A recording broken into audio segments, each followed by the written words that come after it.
displeasure of having Spain await them in the semi-final. And Spain, of course, knocking out Italy. The host nation are strongly fancied to take gold, so this is going to be no means test for either of these two teams. And the Estadio La Romareda de Zaragoza, not only a very compact stadium, but one of the most torrid spots in Spain. It is very hot indeed, always is at this time of the year. And the stadium holds 43,000, but as you can easily discern in the background there, nobody is going to suffer from claustrophobia tonight.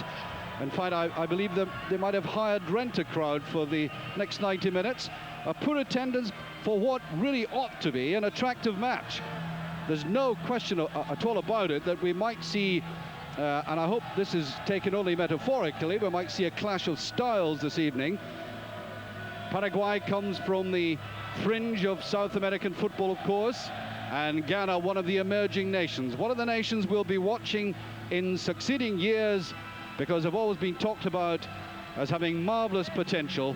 And in the stadium tonight, there will be many illustrious managers having a look not only at the talent which has not been snapped up by European clubs, but also some of them who have. We've got in the Ghanaian team number 12, Ossie Kufor, who's with Torino.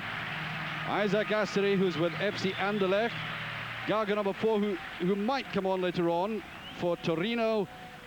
Number 8, of course, the very famous Neil Ardo-Telamte from FC Anderlecht, who'll be the man you'll be watching in the center of the field for Ghana. And so they have, and just before I pass on, they also have number 18, Yao Preko from Anderlecht. The Paraguayans, probably less known about them. That's their team tonight. Ruiz, Duarte, Juanyara, Ayala, Gamara, Ferreira, Sosa, Sanabria, Alvarenga, Arce, and Caballero. Now, the last time I saw a Paraguayan team play was in the World Cup in Mexico, and I sat in the Azteca Stadium and watched England taking them apart with a couple of goals by Gary Lineker. There was a very famous player for the Paraguayan playing that night, as some of you who watched that game might remember him. Romarito, they called him Romero, but he was familiarly known as Romarito, who went to Flamengo in Barcelona. So there is always great potential there as well for the Paraguayans, who do have a certain amount of South American flair, but who probably are a bit more physical. They played, if you're a Scottish viewer, and this might be a little painful for you, in 1958, they surprisingly beat Scotland. And I emphasize that, surprisingly, in the World Cup. And in Sweden, the year that Brazil won it. So they have a little bit of a pedigree. They haven't advanced all that far. And of course, I said that we're playing for the dubious distinction of having to face up to the host nation. But I think they'll be very proud to get there, because it will be the first time for either. And that number 8 you saw there was Hugo Ranfulo Sosa of Sportivo Lequeno. He's what you might call euphemistically the ball winner. He's a very tough player indeed. And he'll be up against Alexei Nyakaro from Davo. Very subtle player, very fast, very mobile in midfield. So watch out, as I said, for this clash of styles in a tournament which has had its volcanic moments. 91 bookings in 26 games with 13 red cards. That's not quite what the IOC would have liked from the footballing tournament, which is, I suppose, always under a kind of microscopic question mark. Should it be in the Olympic Games at all? Well, just ask the organizers who've been watching Olympic football from the Olympic Games in Los Angeles all the way through to Seoul, and the enormous crowds they got. I remember sitting twice in the Rose Bowl in Pasadena in crowds of over 100,000 to watch the Olympic tournament, which was greater than they got in the stadium of the Coliseum itself. Samuel Ade, the coach, and the referee is from the United Arab Emirates, Ali Boujaim. And off we go into this game, a bit of an unknown quantity to try and assess in terms of prediction. And I think the Spain-Italy game was a little bit of a disappointment. And we hope for a free-flowing game tonight from both of these teams, as that is picked up by Sosa. Flicked across there. Arce. Neatly picked up there, and Ghana marking very closely, getting men right behind the ball very early in this game. Crossing the far side, Ayala.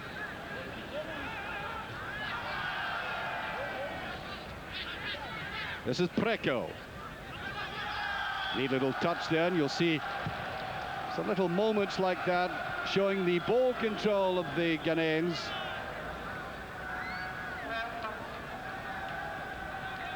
Solid tradition of football in Ghana. They've been finalists 4 times. They won it. In fact, they won the African Cup 4 times. The last time they were beaten in the final by the Ivory Coast by 12-11. And the under-17s performed very well indeed in the FIFA tournament.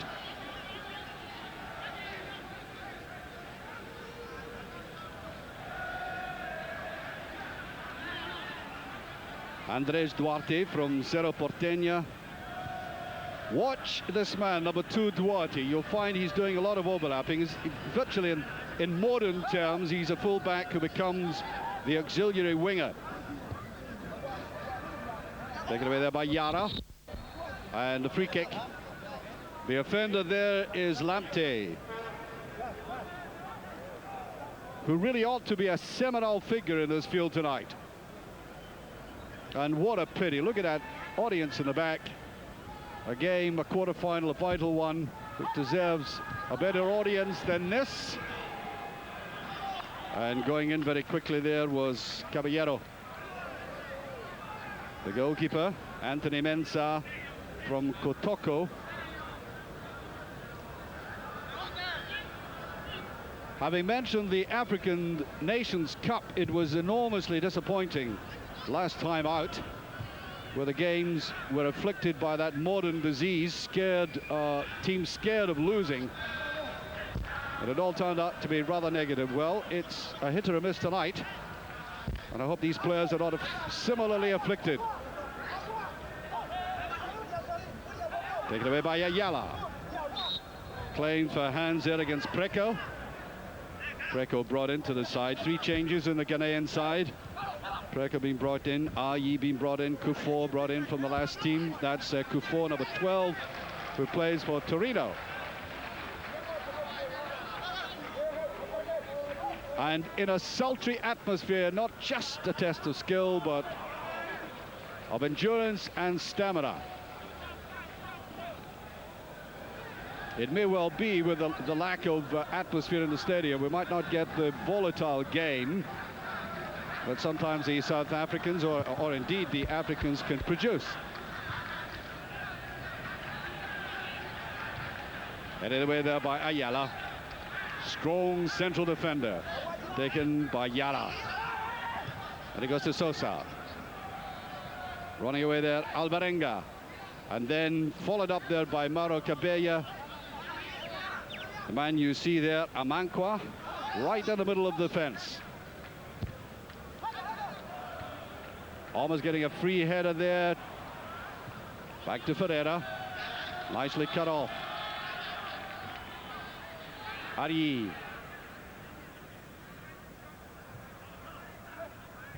The depth of football at the moment coming from the South Americans. Chipped in by Yara.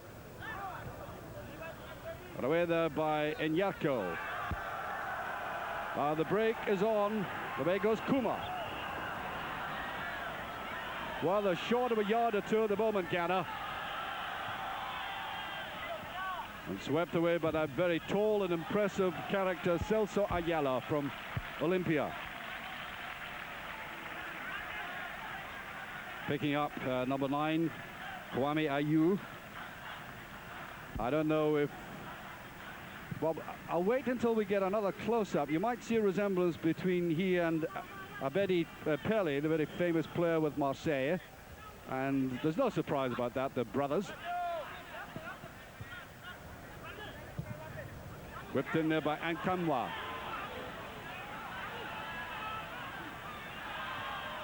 Just a little touch of hesitation about the way Paraguay, by the way the Ghanaians are playing at the moment. Could hardly be overawed. The atmosphere is almost cathedral-like.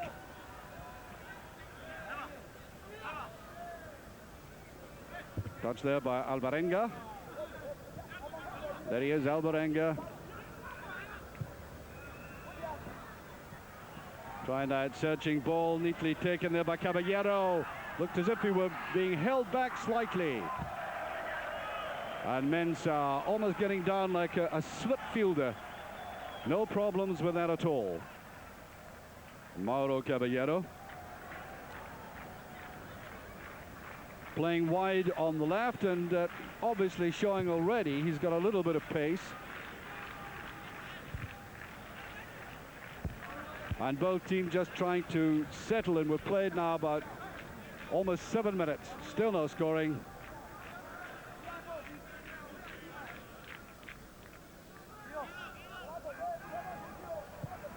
And they're obviously trying to use his man down the left, Caballero.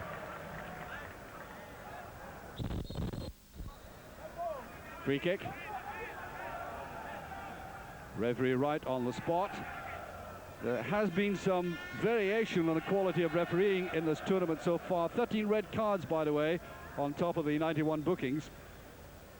Oh, that's deep and it's good looking. And it looked to me as if there might have just been a little push on Kwame Ayew.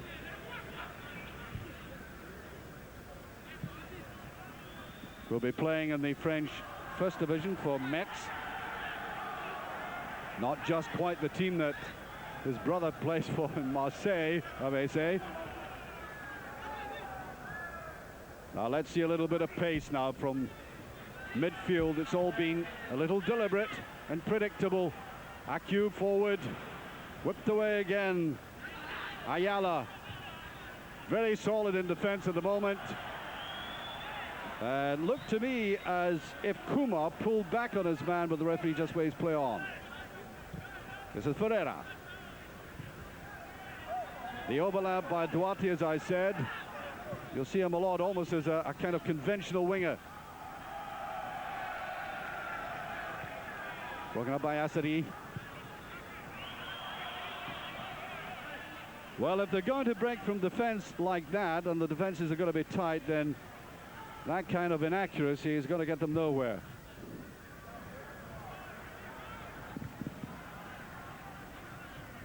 Alexei and Yarko.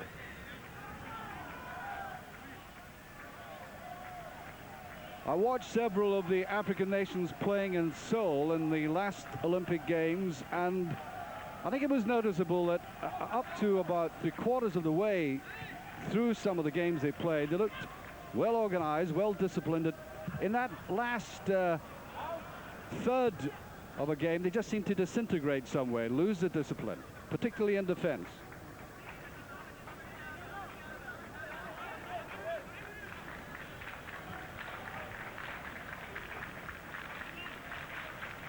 And the way the game is shaping at the moment, the goalkeepers might, well, end up going for a refreshment before the halftime whistle goes. Nothing really intimidating in the way either going forward. Duarte. Again, perhaps looking for Caballero, and I think a free kick, yes.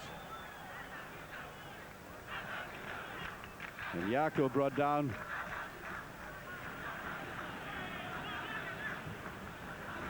Which way across there, Greco.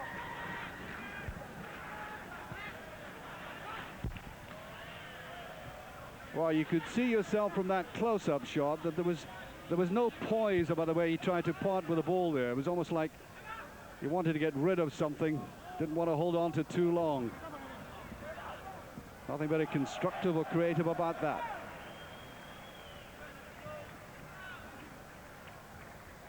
Well, I think if there were a break-in in this match, the players would win, because I haven't had a head count yet. I think they'd make just slightly outnumber the players.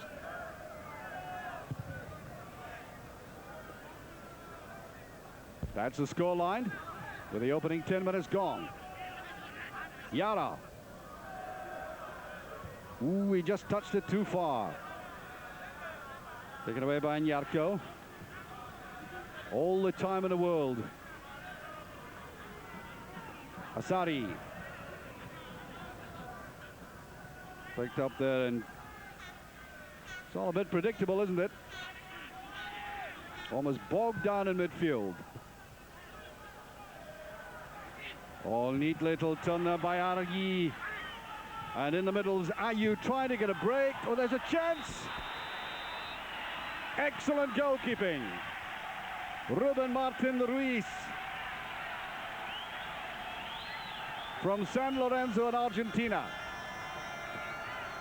And it is said of this man, if he recovers from that he'll be the full Paraguayan goalkeeper. Well, they've got to be either half mad or very brave indeed to play in goal. And you can take your choice as to what this man is from that there. Although, having said that, it looks to me as if Kumar going in and goal was less courageous than the goalkeeper. A little faint-hearted approach to trying to score a goal. And there's got to be more conviction than that, because I think the chances are going to be few and far between. Well, Paraguay have kept a clean sheet in their opening two games. That was a man who had the challenge of the goalkeeper. Paraguay played Sweden in a goalless draw, and then Korea, and then they went on to beat Morocco by 3-1. And this man gets a great share of the credit for keeping these score sheets black.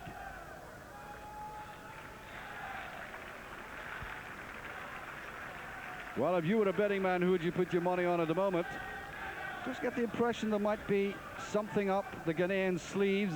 They haven't impressed so far, but they might acclimatize themselves and produce something rather special.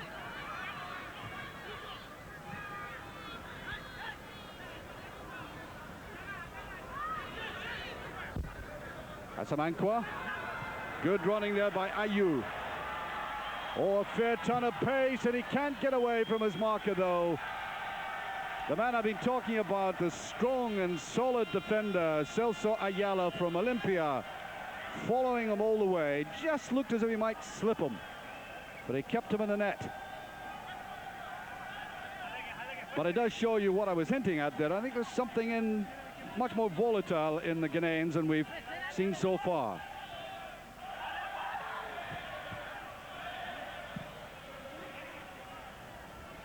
Up comes Amankwa, trying to give a little support now. Can they get the break, the Paraguayans? Nice little turn by Caballero. When Caballero gets the ball, there are times when you fancy he's much more cumbersome than a South American player really ought to be. But nevertheless, he's quite effective operating down the left.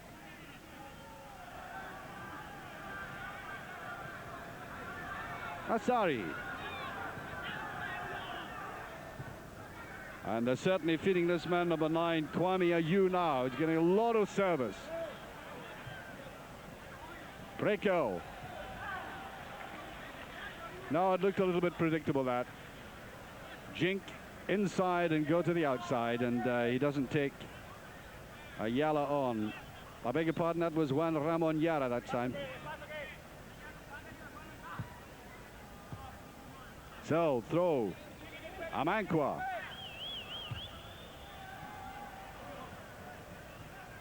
Oh, Amankwa got a gift.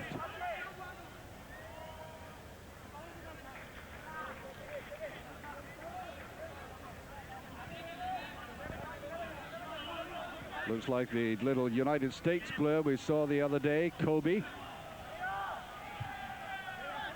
Nobody coming through from the back. Now, that was tactically rather naive. There was nobody supporting just outside the penalty area.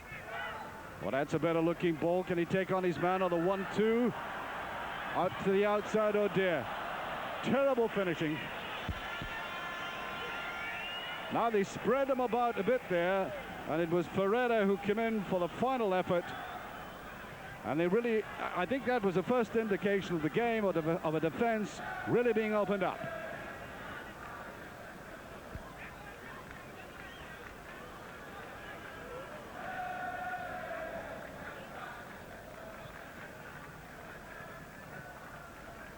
He actually looks small there, doesn't he, Anthony Mensah? But he's just under 6 feet. Well, smaller by comparison with some goalkeepers.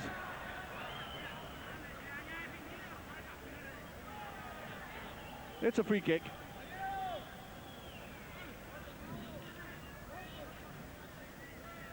It'll be taken by Asadi.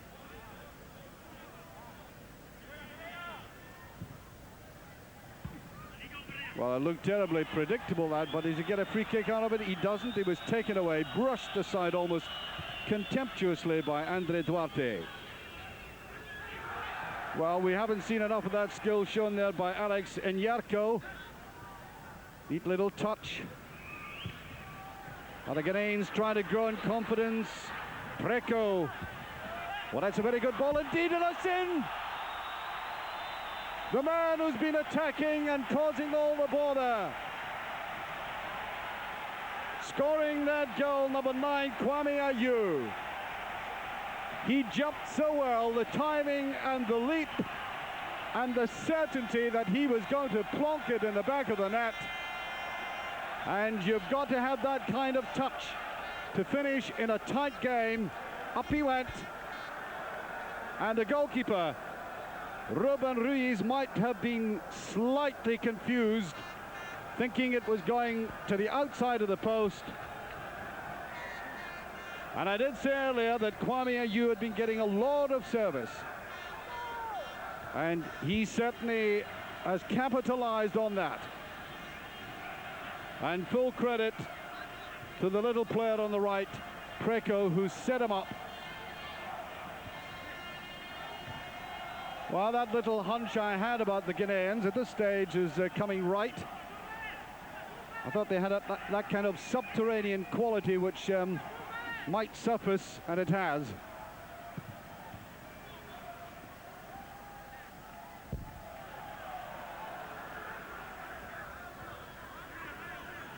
Now the Paraguayans have got to pick themselves up, keep the nerve, but Ghana growing in confidence, beautifully spread around there. Inyarko. Free kick.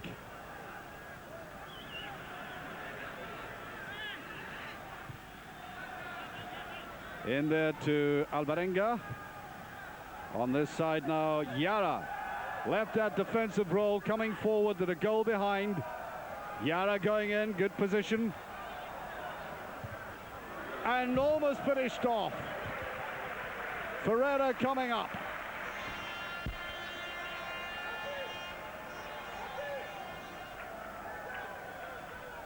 And all that came from the run on the left by Yara. And a very good turn there by Ferreira.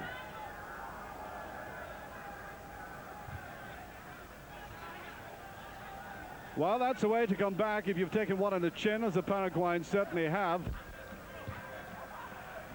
Look at the 3 defenders round him. Excellently disciplined defense there. Now there's dangerous man. Ayew. I think his brother Abedi Pele would have been proud of him.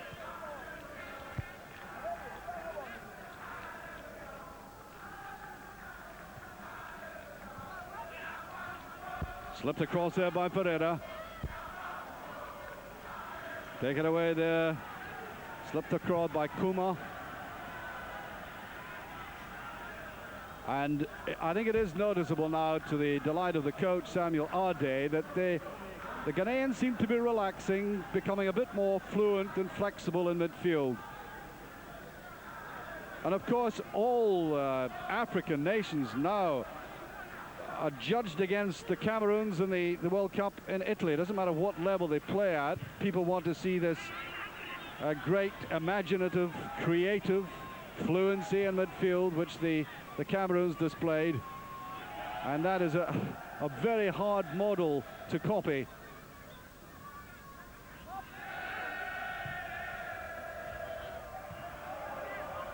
Well, just how significant this man Juan Ramon Yara is becoming on the left, number 4, picking up a lot of the action. Don't be deceived by the numbering. He's playing wide on the left, but he cuts inside. He is a right-footed player.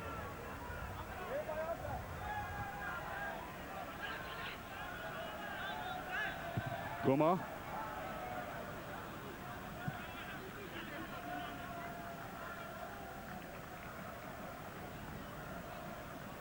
I suppose you might say the Paraguayans come from the fringe of South American football, not like the illustrious nations that are down there, but nevertheless, they can boast Olympia Asuncion, having twice won the Copa de Libertadores, which is the equivalent of the European Cup, twice, 79 and 90. Although when they came to Europe to play Milan in 1990 in the club World Cup final, they were beaten 3-0. Nice little touch as it almost picked up there. Ferreira just taking his eye off it. Alvarenga coming in from midfield.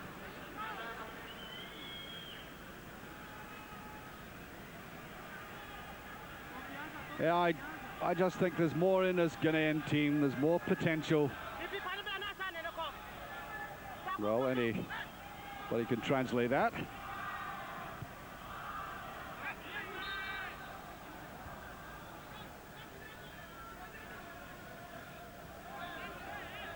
At the back, Duarte.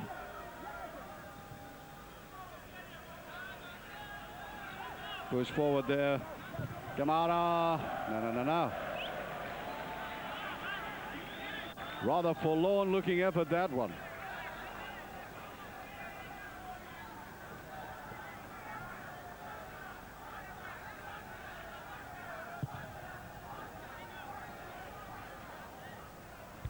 A lot of challenge in the Paraguayans in defense, but they're losing the ball far too easily as they move forward. They're playing the last third of the field ineffectual. Oh, I think you saw the little touch there by Amankwa coming forward there. That was not just skillful, it was confidence. They're willing to take defenders on now. Kufor. Touched in there by Kwai. Oh, Preko Basonia. Yes, coming right across the field there. Ayi swept it in and Preko Basonia. He's not a happy man.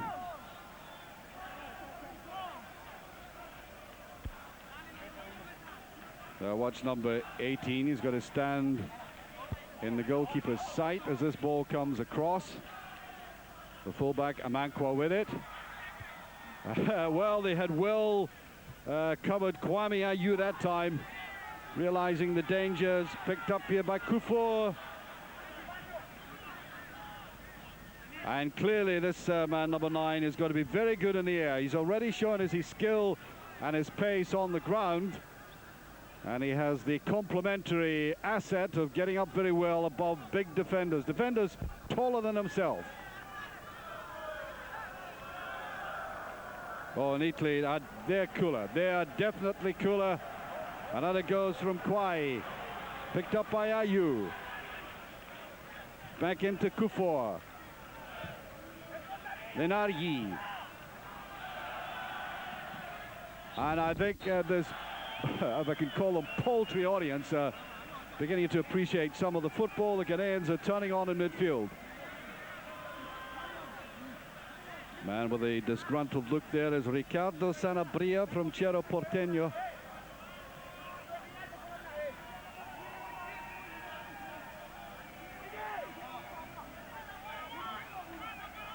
Zaragoza halfway between Madrid and Barcelona. Nicely sighted politically.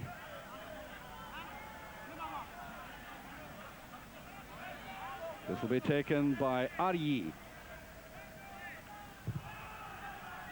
Drifting away, there he is again. Ayew almost in there. Well, they're just leaving him up, well, at least in the earlier stages of the game, they were leaving him up front, trying to hit him with balls, and he was beginning to annoy and fluster the defense. Now they're getting more and more players forward, so he's getting a little help. So the threat by Ghana is increasing. Oh, that's more skillful. That was Aryi.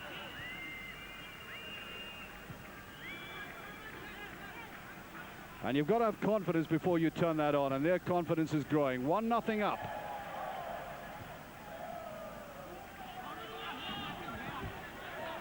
The Ghanaians, the youngest squad on average.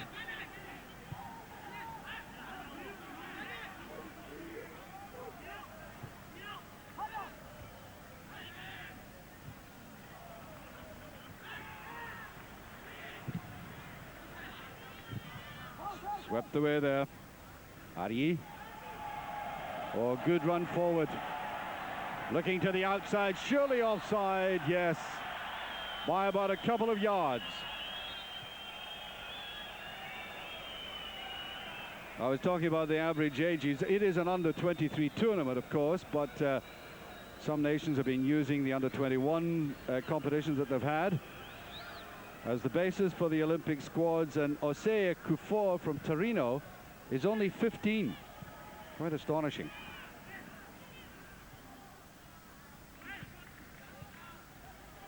Ferreira. Inside there. Arce. And again, that ineffectual quality that I was talking about in the last third of the field. Caramba.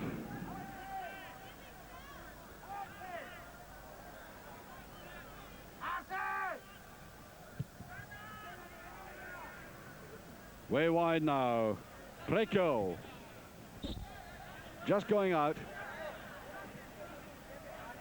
I think the Ghanaians would grow in even more confidence if they could put something else in here. Paraguay not showing at all now. Looking very ordinary indeed.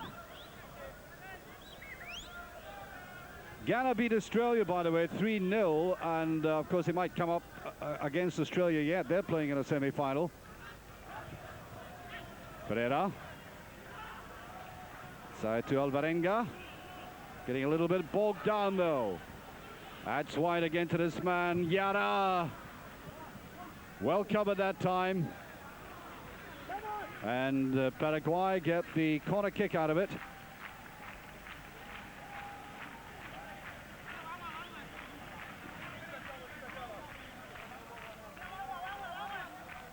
Well, Preco, you've seen an attack. Number 18, there he was back defending. They've got to do that nowadays. Taken by Yara. Oh, that's dreadful.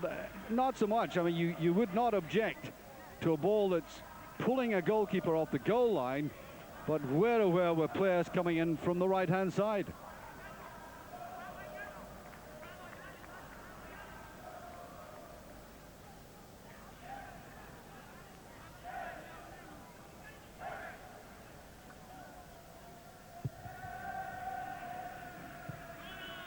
We've almost played half an hour and still 1-0 for Ghana.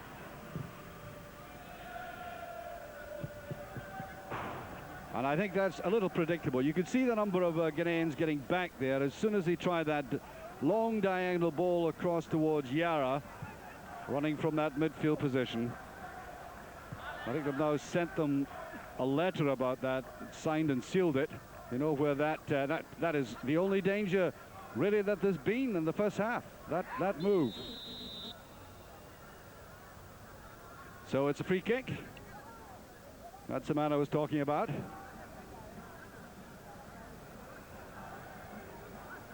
And there's Lamptey. Flitted in and out of this game. Oh, there's a touch of crap as well. Yeah, well, that was a rather nasty tackle when you see it in slow motion.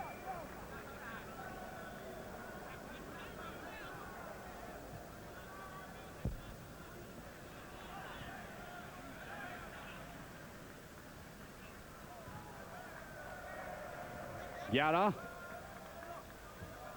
Touch well forward there by Alvarenga. And again, the yellow jerseys back in numbers. Sosa. Oh, beautiful little touch. And certainly either Kumo or Kuofo or Lamptey are turning on the style now. That was Kufo. Back there by Ayew. Well, what a... And I think Ayew is perfectly correct to be complaining to the referee. Just pulled out of the play, rather cynically. Surprised the referee and the two linesmen didn't see that.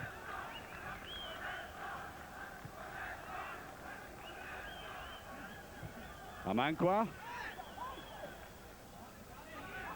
And they've looked very good coming down the right here with Lamptey giving a lot of support to Preko.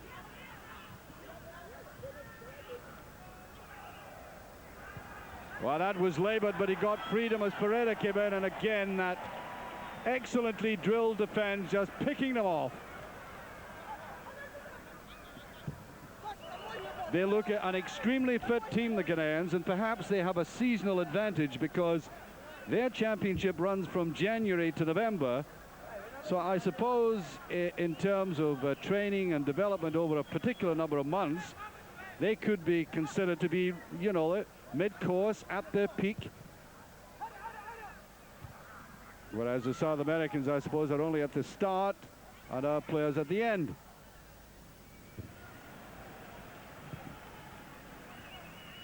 And by the way, they're getting players to go forward and come back with that degree of alacrity. It strikes me that there are very, very fit Ghanaian players out there. Oh, that was a great header there by Chiampong. Turning it away from his own goal. Ayi. Lamptey inside nicely to Kuma. Now Preko. Yes, just touching it about confidently.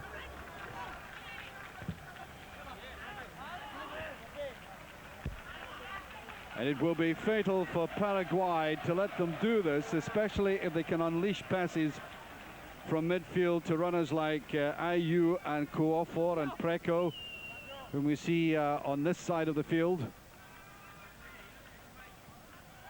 And if I were the Paraguayans, I'd be worried about this stage of the game.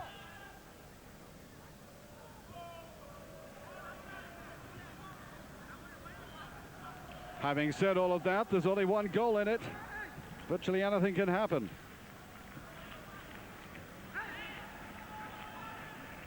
Oops. Almost away by Kufo there. That's the fullback getting in a bit of a pickle. Oh, he got out of it well, luckily. Now away goes Ayew. He kept his eye on the ball well, but the referee might have considered a handling offence. And the player from FC Metz will be playing against his brother in the French First Division next season. Watch him again. A trifle unfortunate. Paraguayans, certainly by South American standards, a lumbering team.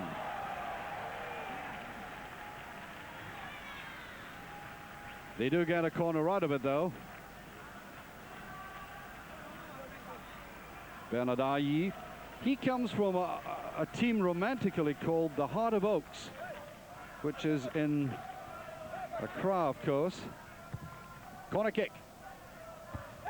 And it's touched over there by number 5, Ayala. He rose well. Of course, I mean, that's I think that's probably the only instance in which the big central defender, who is noted for coming forward like this, has had an opportunity.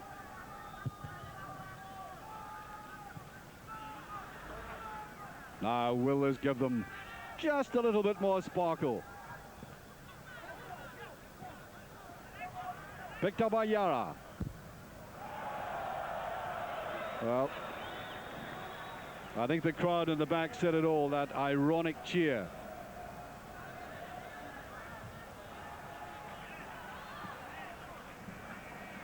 I could hardly say Paraguay are disappointing because I didn't really expect all that much from them.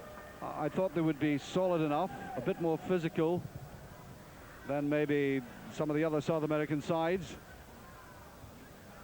But I think they've even sunk below my modest expectations, to say the least. Ghana clearly with more flair. And having said that, the commentator gives the ball away for them. Pushing forward, Duarte. Neatly picked up there by Asari.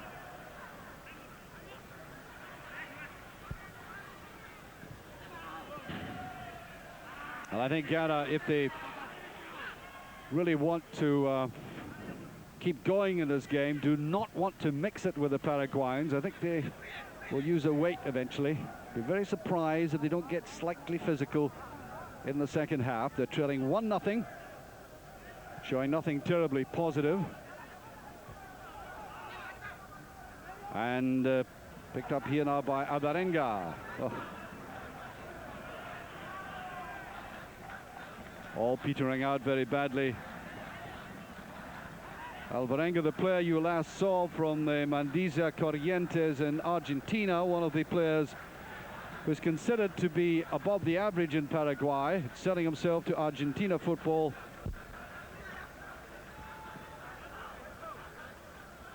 Careless header back there by Lamptey, just came off for him.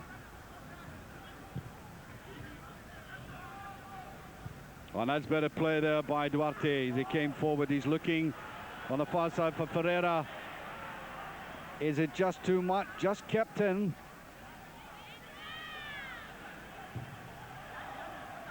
Fighting hard, very well. Caballero coming in.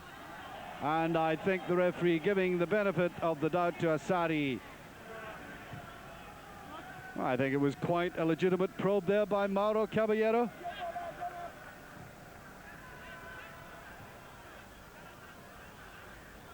Still 1-0. Now make it about 8 minutes to half time.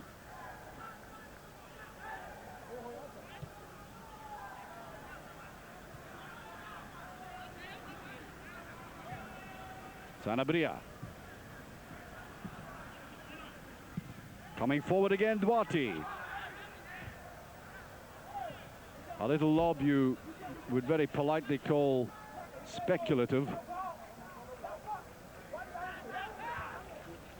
Way down the far side, and he's being looked after now. Ayew, they're marking him very closely.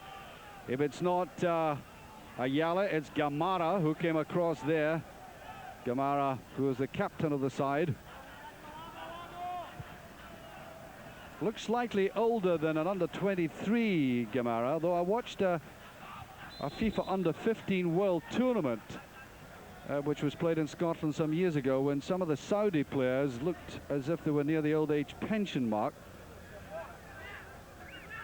The birth certificates were very elusive, let's put it that way.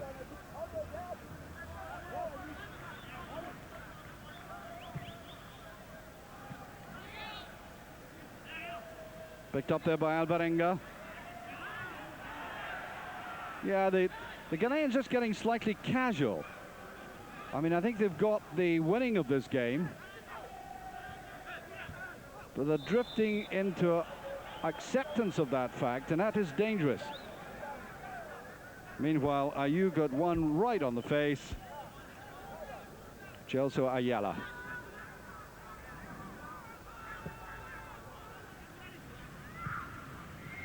Here is Asari.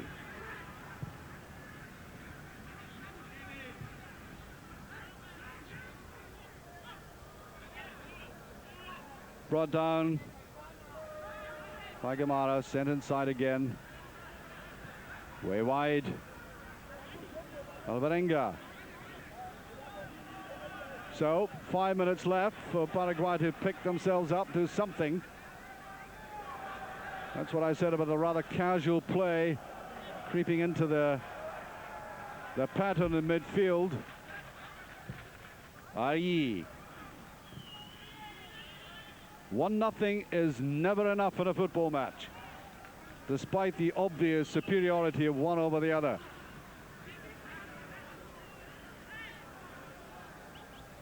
Alvarenga. That's about it. He looks for the 1-2, and their lack of ability to keep possession of the ball in tight space has been one of the major failings of the Paraguayans. They're not able to do things like that, for example. You've just been watching there from Ari. Oh, now there's a break. Now it's a 1-against-1. Oh, no, bad one by Ayew. Took his eye off the ball, and he knows it.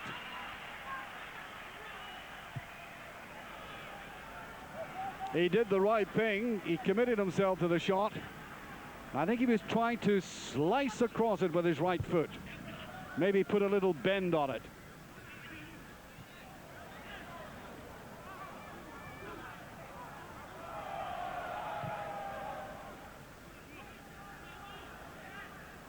Sosa. Picked up again by the advancing Yara on the left. Gets a little bit of support this time. Alvarenga. Oh, there's a great effort. Their first real strike in this match. And Mensah knew absolutely nothing at all about that as Sosa, Hugo Ranfula Sosa from Sportiva Lequeno let fly. And you know, for 40 minutes, we simply thought the Paraguayans had nothing like that in them. And just after I'd said that 1-0 is never enough, up comes the illustration for it.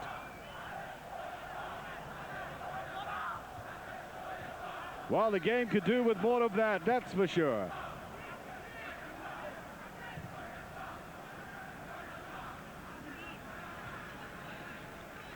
Duarte. What a warning.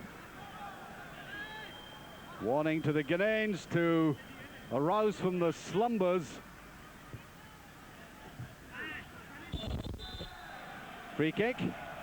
And just before half-time, the Paraguayans mounting a little bit of pressure just at the right time. Jose Kufor, player from Torino I was talking about. And the free kick. I make it about just about 2 minutes to the halftime whistle. Still 1-0. Now, can Paraguay fetch one back? Oh, well away. Kufor came right back there. You just saw him in the close-up, and there he was, heading it away in uncertainty. Between Champong and the goalkeeper, there was no shout. Clearly no shout.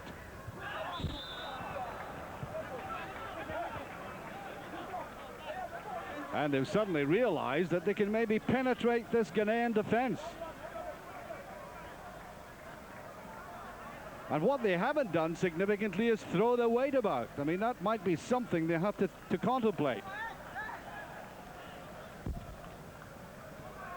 And he's given a free header.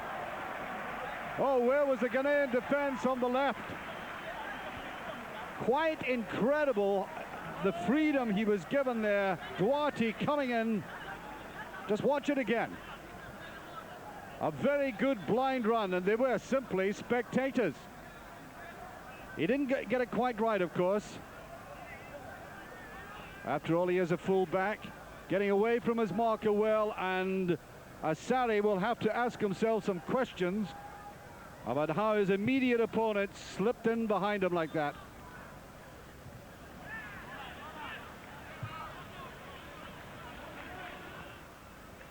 Yara.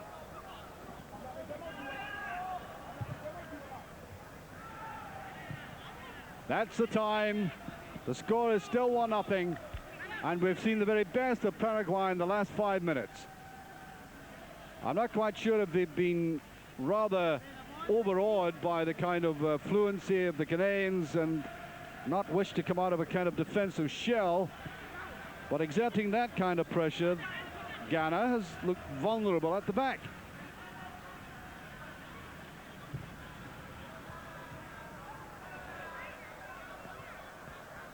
There's no doubt they cannot match the Ghanaians for skill. Oh no, it was too flat. And they had covered up. This is the kind of pressure I was talking about, and this time it was Gamara wishing to come through. They've suddenly wakened up Paraguay. Yara. Just a bit unfortunate he lost his balance there, but Alvarenga picks up and swept away there by Amankwa. And still they come forward, Paraguay.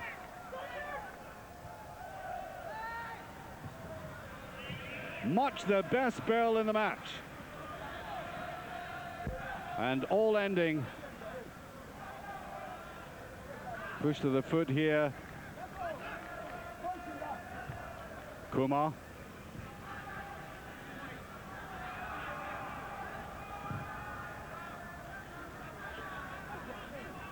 Oh, becoming very careless, and they might be punished for it, could they? No. Alvarenga couldn't get any freedom on the right.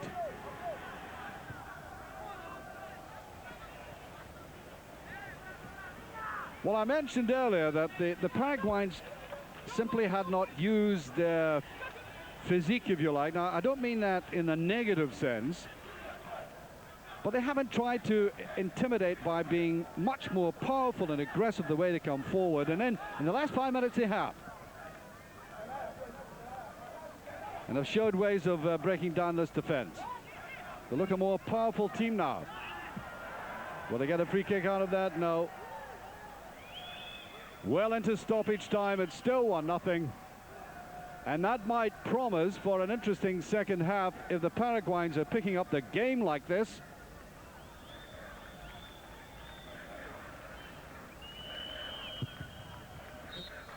And there goes the halftime whistle. The referee, Ali Boujayem, bringing the first 45 minutes plus to an end. And what a kind of Jekyll and Hyde performance by the Paraguayans. Simply beaten by the pace and the fluency and the versatility of the Ghanaians in midfield. And then losing that goal, obviously, to Ayew. A very good header and looking well out of it. And then the last 5 minutes, by sheer tenacity, pounding forward, trying to strike from even further out, then being far more intimidating, and the Paraguayans looking as if they could break down this defense, but still trailing at halftime by 1-0. Join us for the second half.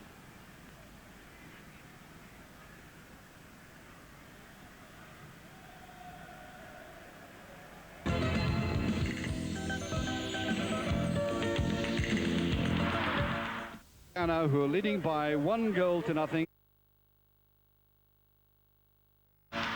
Ghana, who are leading by 1-0, scored by Kwame Ayew. You're watching some of the subs just warming up here, as if warming up is necessary in a stadium and a climate like this. Here is how that first half went. And in the dressing room, no doubt a little bit of analysis going on about what went well, either wrong for the Paraguayans for 40 minutes or wrong for the Ghanaians in the last 5 minutes of the match.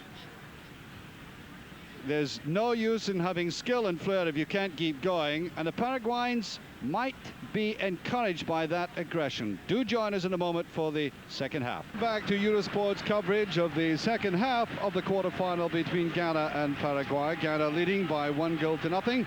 The goal scored by number 9, Ayew. Very good goal indeed, a header. And they are in the lead, but I think anybody watching this game over the first 45 minutes will certainly be perplexed by the way Paraguay approached it. In the first 40 minutes, it was also decorous. I think they were trying to match the Ghanaians for skill in midfield, and it simply wasn't coming off. There was more elasticity about the Ghanaians, which the Paraguayans didn't have, and then they resorted to what I think is more like the character, to be a bit more physically aggressive, to look more intimidating coming forward, better runs at the defense, and in the last 5 minutes, the Ghanaians were, if not exactly hanging on the ropes, they were certainly looking shaken from time to time, and there is a sub. Campas is on number 20, Jorge Luis Campos. He looks very much like another player in the squad, Benitez, and off we go into the second half with Paraguay. I think certainly they must have picked up on the confidence in the way they were managing to disturb the Ghanaians in the last 5 minutes, and floated in there by Alvarenga. Well, there's a great effort there. Duarte.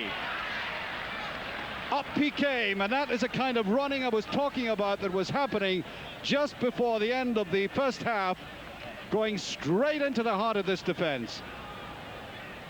The Ghanaians have looked very, very good in the way they've flowed the ball about, but they do look a little bit fragile.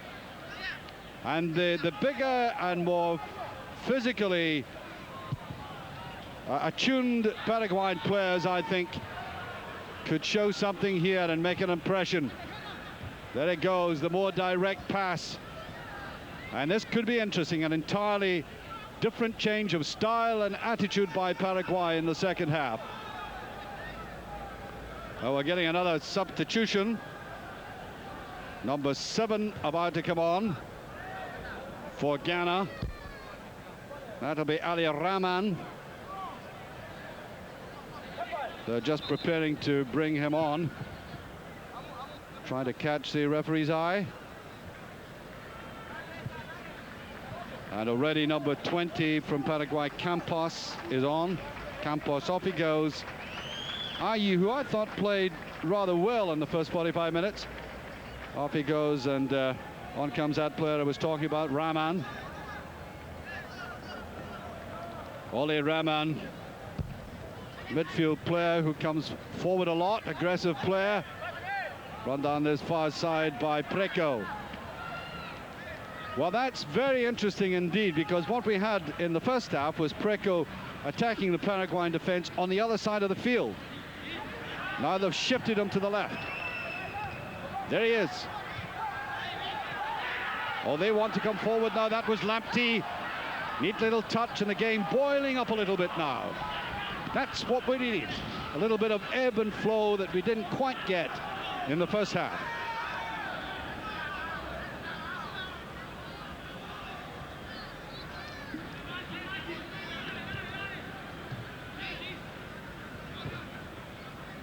Archie into Gamara, the captain, inside to Alvarenga. Alvarenga way went, a very good one. Yara. Up comes a challenge from Duarte again. I mentioned, if you can recollect, right away back at the kickoff, that this man you're seeing here, Duarte, was really basically a winger who came back to defend and just conventionally wears a number 2 on his shirt. And he's getting forward a lot more now. The coach has had a good reading of this first half. Oh, there's a touch, it must be off the line.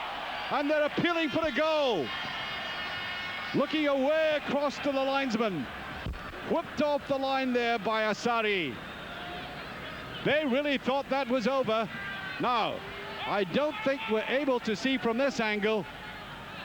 He went up very well indeed, and that was a little touch. He wasn't in an offside position. And certainly Pereira was claiming that had gone over the line. And having said all of that, the Paraguayans settled down very quickly. And they're looking the more impressive team now. There's no question at all about that. They picked up the gauntlet. 5 minutes to go in the first half. And the halftime break has meant nothing at all to end that memento. Flashing shot there, number 16, Arche.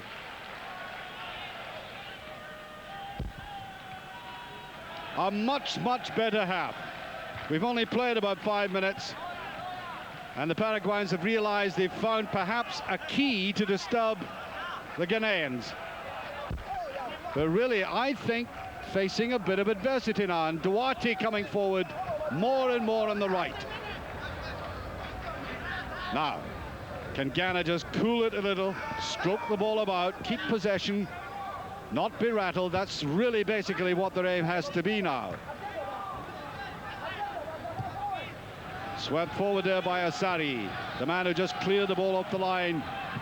Rahman, the sub. And off it goes, and I think in any case with a bit of pushing going on there, it'll be a free kick.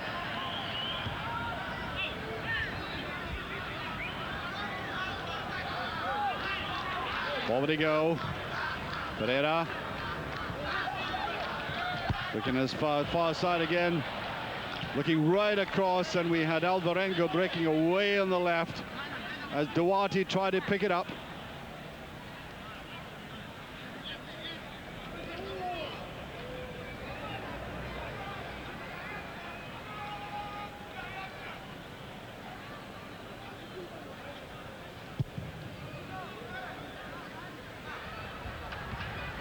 Headed away, touched away there by Gamara. Oh, nice. Really the hit and run again there by Ayew, and he was playing up a little bit.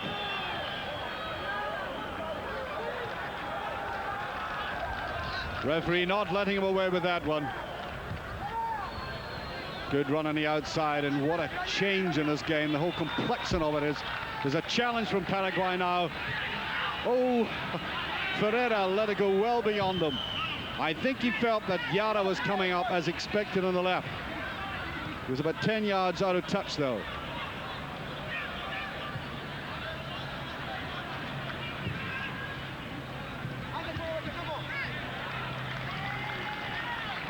Well, Amankwa got his foot to that, and I think the Ghanaians are perplexed about this. The stronger looking team playing to that strength now, their physique. And nobody coming in and support as Ferreira trying to take it away with a head again. Drifting away across the field, Kuma. Now they're winning the tackles, Paraguay. Alvarenga.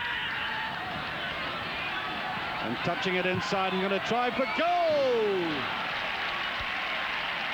Just to the side, and the sub Campos pushed to the side to him, and very wisely deciding to let fly, and I think he almost nutmegged the defender coming across, which partially blinded the goalkeeper.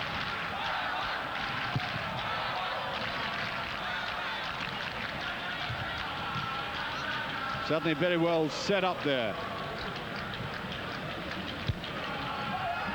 Freer running on the outside. This is the man I was talking about, Preco on the left, and there's a glorious save by Ruiz. It's still in danger. And what an improvement, as I said. Ghanaians trying to come back, even though they've been harassed and pushed back into the penalty area, and the shot there was by Kuma. Now that's a better angle. Now I think the goalkeeper made a meal of this all the same. Taking it with having to turn his body across and punch it. His clearance might have been better than that. The shot was not angled. And Ghana holding on to that 1-0 lead. Ayala. Remember, it'll be the first time either will have been in an Olympic semi-final.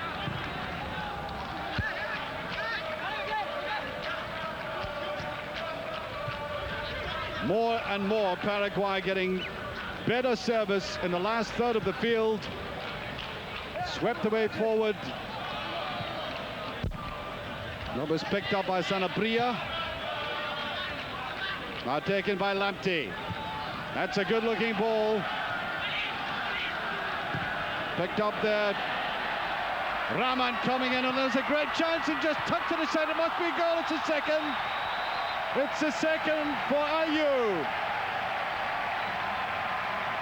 The FC Mets player coming up, and I think the miss might have been a miscue to start off with on the left, but Kwame Ayew, and I think against the trend of play, it has to be said, yes, it was Preco who tried to, I think, touch it into the net himself, and although Ayew has struck cleaner balls than that, it went over the line.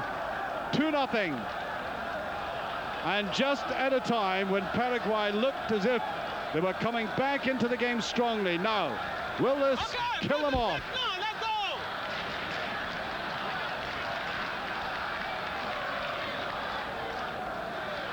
And the goalkeeper must be feeling miserable, apart from the physical pain there, the indignity of losing a goal just when he had seen his team press home, or almost press home, the advantage. And there in the driving seat. 2-0. And both goals scored by Kwame Ayew, the brother, let me repeat, of Abedi Pele. Obviously that talent runs very strongly in that family.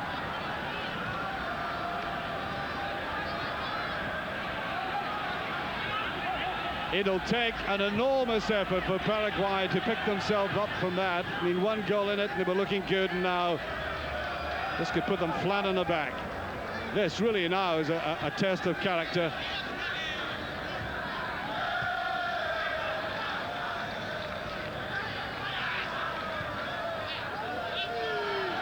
Iñárritu put it forward, the run again by Ayew.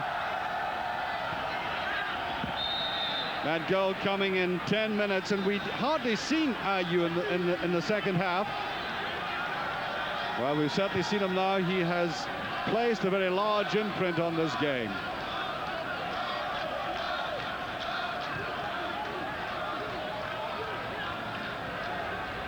Better movement on the ball by Alvarenga. But where is his support? There it is, just inside. He tries too much, though. Touched away by Achiampong. Ayew. Lovely flowing player when he picks the ball up in midfield like that. Duarte.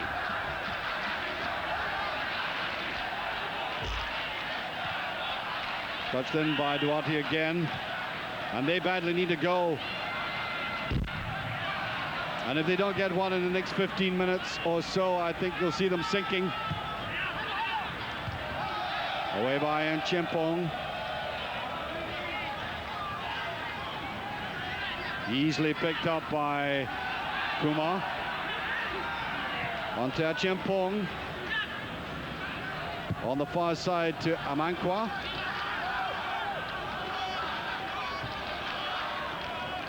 Well, they had been a rattled team. There's no question at all about that. And then suddenly that striker being in the right place at the right time. Forward comes Gamara.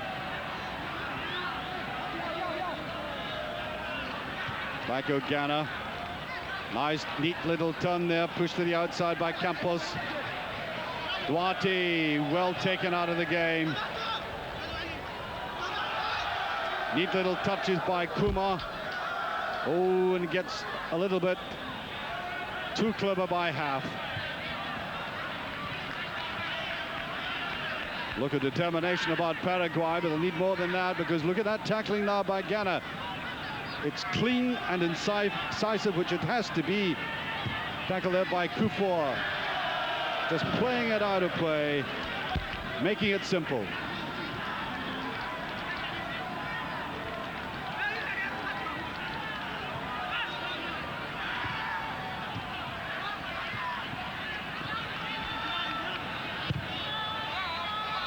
Using the far post into Duarte again, and there's nobody coming in at the right time for them.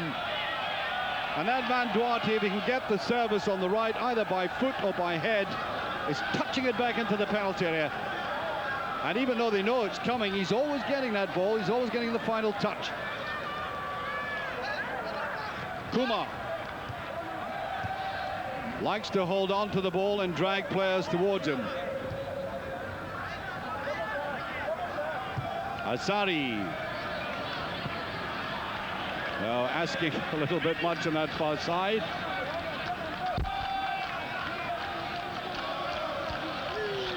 Several players have got to watch themselves in this game, of course, for yellow cards. Amankwa and Achiampong and Asari have had a yellow card, another one.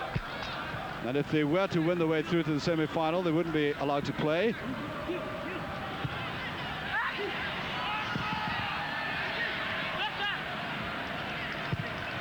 Well, you saw how cutely Achiampong came across there. Held his balance very well, decided not just to put it out of play, but put it downfield. Achiampong plays for a team rather colourfully called Goldfield.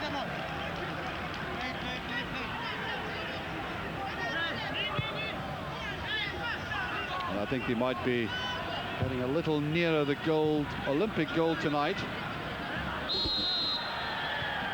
2-0 up, Ghana. And we've just played over 15 minutes of the second half. And a bit of wonder if they really have killed Paraguay off.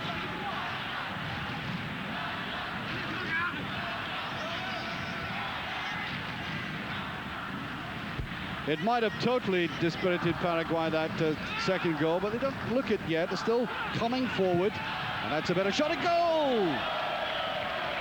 Going wide. I think the angle from behind the goal might just reveal that. It was always going away from goal. Yes, indeed, outside of the foot. A little too much swerve.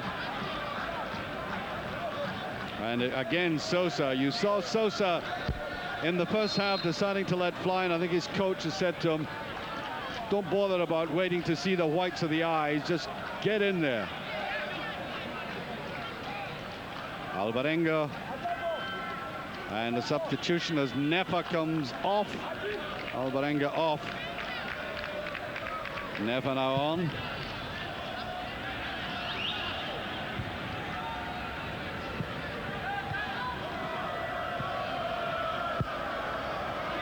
Nefa, by the way, Gustavo Alfredo Nefa from Argentina. He plays in Argentina football. Actually is a player in Cremonense's books, the Italian club relegated. So they think a lot of him. He has a reputation of being a very talented player, very intelligent player, maybe not just as pacey as they would like. And a good run forward here by Pereira. Runs out of steam though. And it's a free kick.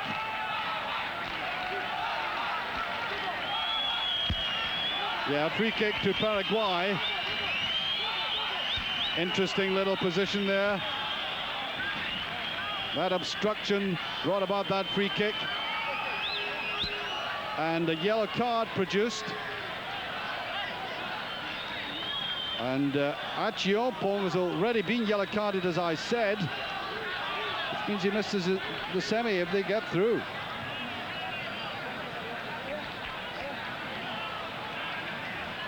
And he pushes them back very carefully. Free kick now. Paraguay really got to try and exploit situations like this. Tried everything else. Running right into trouble. Not a very clever one. Still have players forward there. Good goalkeeping, but he's out. Can he lay it to the side? No. Pereira couldn't push it away. On it goes to Duarte. Now touched into the sub. And Nefa, Julian already in the thick of the fray. Nefa, number 10. Well handed to Paraguay. They're still fighting very hard. You wouldn't bet on them now, but they haven't given up. And again, a nice little spell by them, deciding to push forward as much as he can. Taken down well there, but a great save there by Mensah. And no wonder they're frustrated. They need a little break or two. And Ayew is down as the pressure is lessened there by that clearance. As I said, you cannot fault them, and Yara, who's provided such difficulty for Ghana on the right side of the defense, coming forward again there. It's direct, but the Paraguayans are better when they are direct. And down is the dual goal scorer, Kwame Ayew, seeking a little bit of assistance. I wouldn't deny that he is injured, but nevertheless, it is always a possible ploy when a team is in the ascendancy and they're flowing very well, for a player to stop the play and thus interrupt the flow of play of the superior team. But I think he really was genuinely hurt.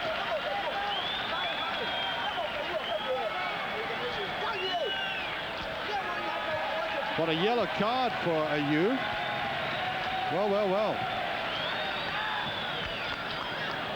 I wonder if it passed through the referee's mind what was passing through mine.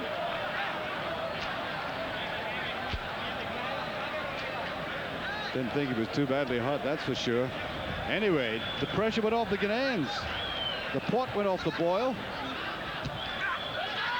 And that's what that stoppage of play produced.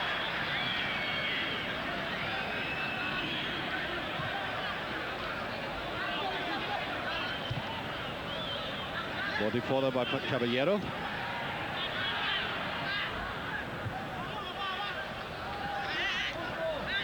And these two wide players have been excellent, Duarte and Yara. Yara on the left again. Sought a little 1-2, but too many yellow jerseys in there, working very hard for each other. Yara. Or Duarte, rather. Duarte it is. And look at the way Asari is sticking to him, limpet-like. Too obvious. He made a quick recovery, didn't he? I am referring to Ayu. Touched in there by Rahman. Picked up by Nyarko. On the side of Sari. Has he got the legs here? Not quite. Beautifully swept in there by Gamara, the captain. Right in the middle of the field, Alvarenga. Nice little through ball there. Pereira getting a lot of support in his right-hand side. Yara. Slack pass though. Tied himself a knot. Picked up by Nepa. Touch forward there by Ayu.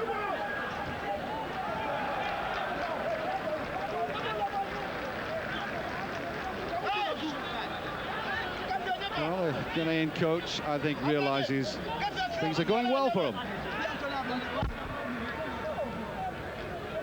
So Paraguay come on, still trailing by 2-0. I make it we're about halfway through the second half.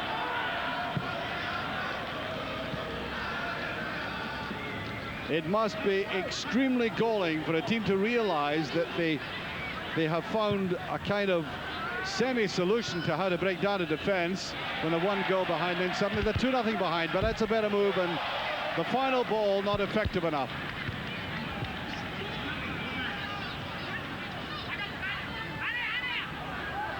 Taken by that big man, Amtiempo.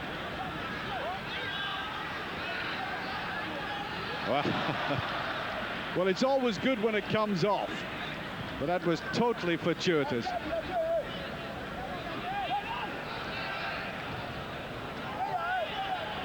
Now they're giving a lot of support in midfield. Swept in there by Sosa.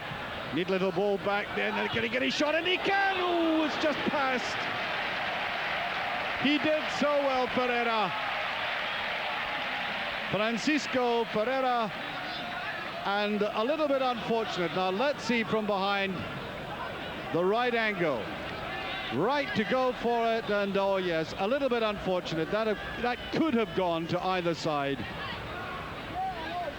He did very well.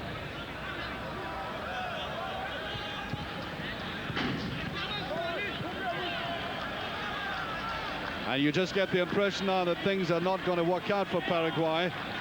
They're still making a game of it. They take credit for that. Wanted to give it now, use some freedom. Well, I'm not sure if that could be put down to selfishness, because to the left of him he had Prekel. Decided to take it himself, but then strikers have got little latitude in the way of making up their minds about things. He was after his hat-trick, that's what it was.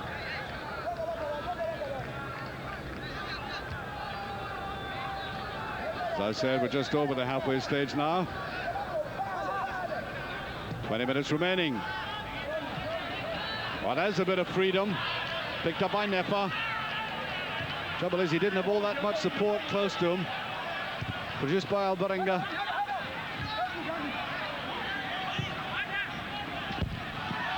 And Ghana have shown some very positive defensive work in the second half.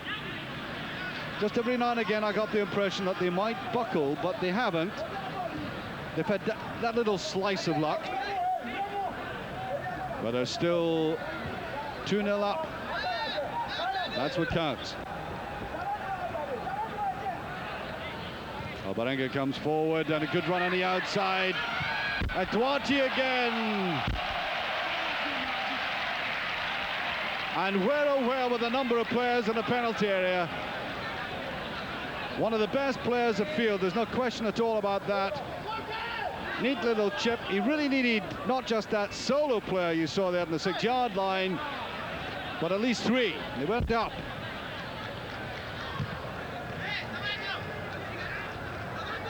It says a lot for Duarte that he's been running like that since the start of the game in high temperatures, and he's still going and still maintaining that threat down the right.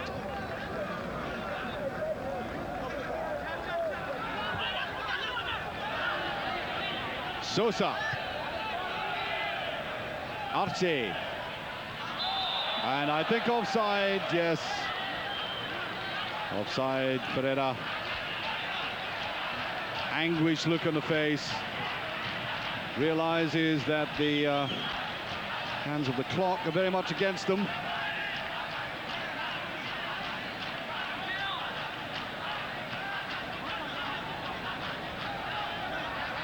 Now then, you may be saying to yourself, well, watching this game, it's all a bit technical and academic in many ways. What the game is lacking, I think you might be feeling, is crowd.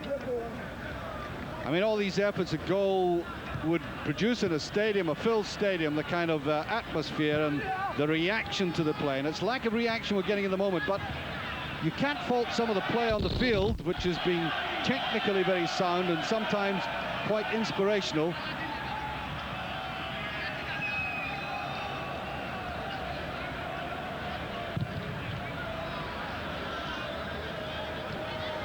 Well, they're still trying to pump this forward to Ayew, but outnumbered that time. On it goes to Duarte. Looks for it back again inside this time. Oh, and that was beautifully read by Achiampong. He just stepped up. He could see the play going across field and steps in. Physically, just physically, and indeed in some of the style that he's been playing in, Achiampong reminds me of Bowley of France. Although, to be honest, I haven't seen him kicking anybody yet. There's a substitution. Number 14, Callaloo is on now. Number 14, Callaloo from that sort of English name team, the Heart of Oak.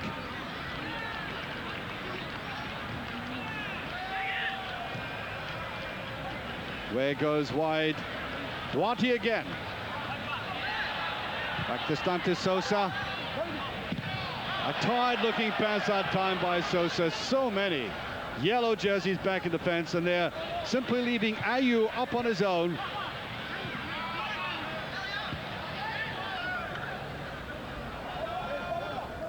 Now, it seemed very little of Preco in the second half. As I said, this is the player you saw going down the right in the first half. Beautifully tackled there, though, by Gamara, the captain. On it goes to Arce. And too far ahead of Ferreira. And it all peters out. As I said, that's a surprisingly English-sounding name called the Heart of Oak. Provides no fewer than 5 of the players for the Ghanaian squad. That, by the way, Achiampong, that last figure you saw there is a guy I think reminds me very much of Bowley, the Marseille and French internationalist. No doubt he has watched Bowley often.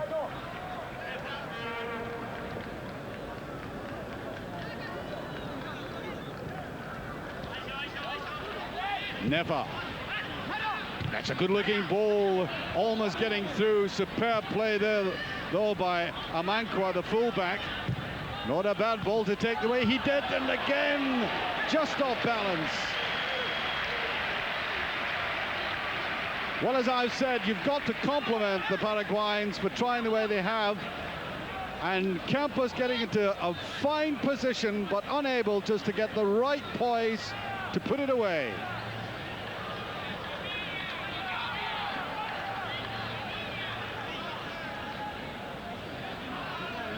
I'd like to be able to tell you who's done that. Yes, it's a Kufor.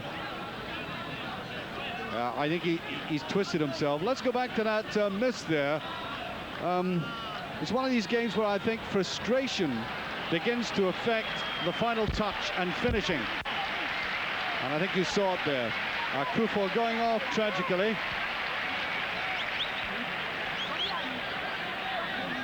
He might return, we shall see. I make it exactly 15 minutes remaining.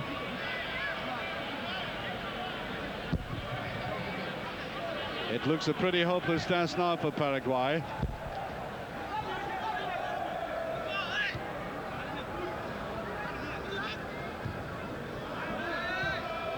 I like the way that Paraguay have kept at it all the same. Well, coming through very good now. What's the finish like? It's an own goal! 2-1. And the man I liken to Boli, Achiampong, has almost bust the net with that. Well, that's tragic, but Paraguay worked so hard for it. He had to go for it. There was no question at all about that. I think it was accidental the way the ball got through on the far side. Ferrer having it in, but oh dear, there's nothing worse than to turn around and see you put it in the back of the net like that. 2-1, and now, less than 15 minutes ago, we have a real game in our hands.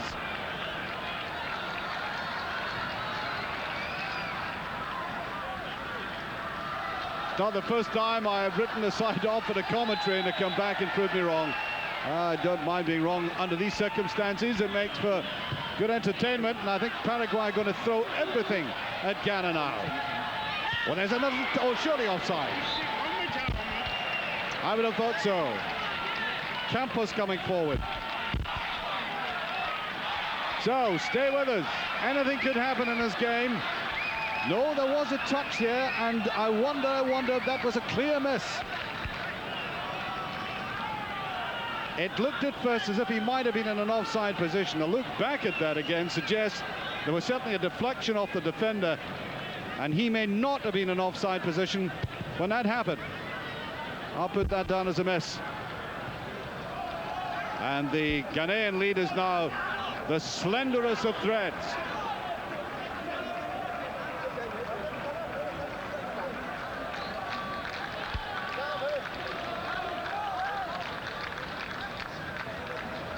They've got to keep their head now. Paraguay look very strong. Beginning of their season, as it were.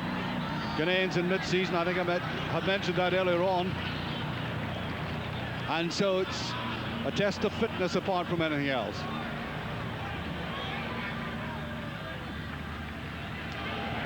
Well, that might be quite serious, in fact. Kufo down there, the Torino player.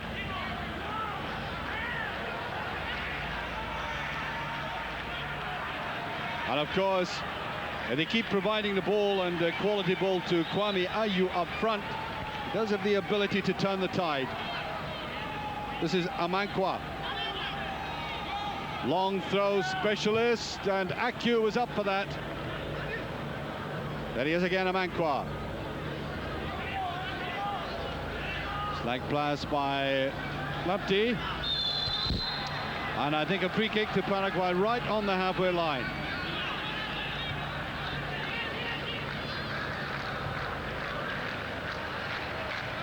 I think they really have to be very adventurous in the way they come forward now. There's nothing else for it. Of course, they might expose themselves at the back, but forward they come. Don't have enough players there. Well, that's a beautiful ball. Duarte can't get it, though. Excellent pass, piercing the defense, and he just didn't have the legs, and can you blame him? The amount of running he's done there, and I wonder if there is any athlete in the Olympic Village with the tenacity that he has. He just kept going on and on and on like a marathon runner.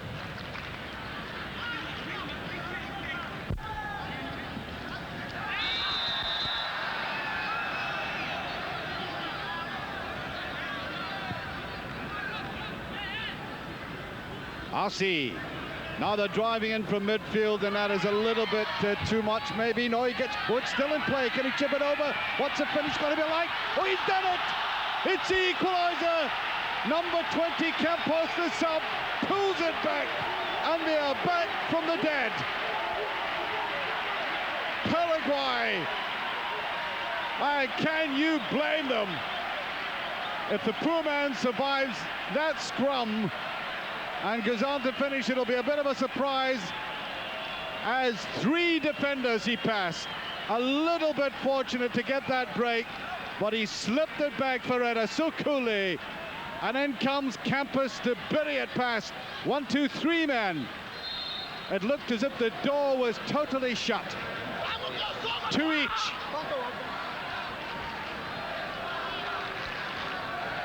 I must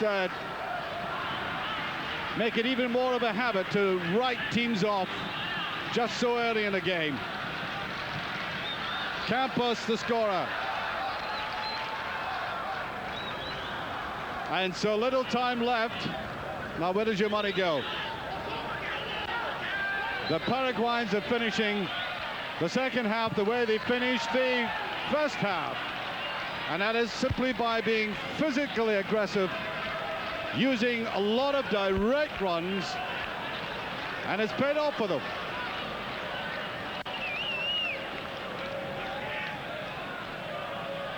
Excellent second half altogether.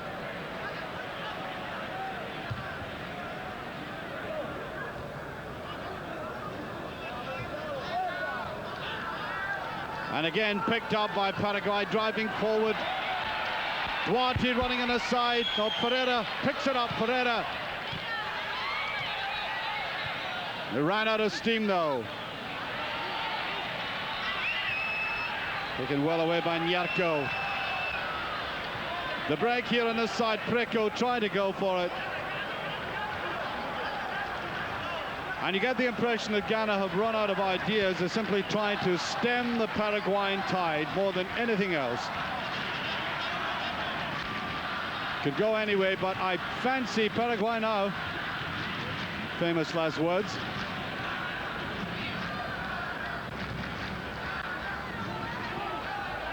This is Duarte. Not scared to take them on, laying it off to the side. Arce. Little too tight there. The yellow jersey's getting back to cover again. But when they start running wide on the flanks, that's when they break them down, and that's offside. Either Ferreira, as you saw there, or Duarte doing very well coming down the right.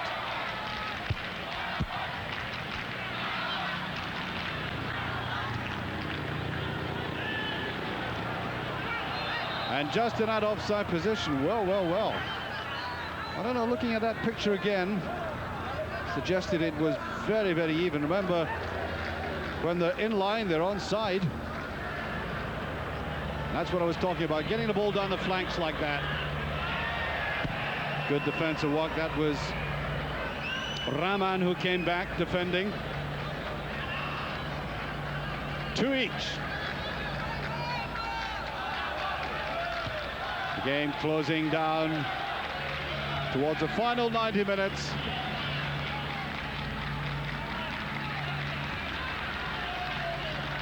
Inside here, Abelenga.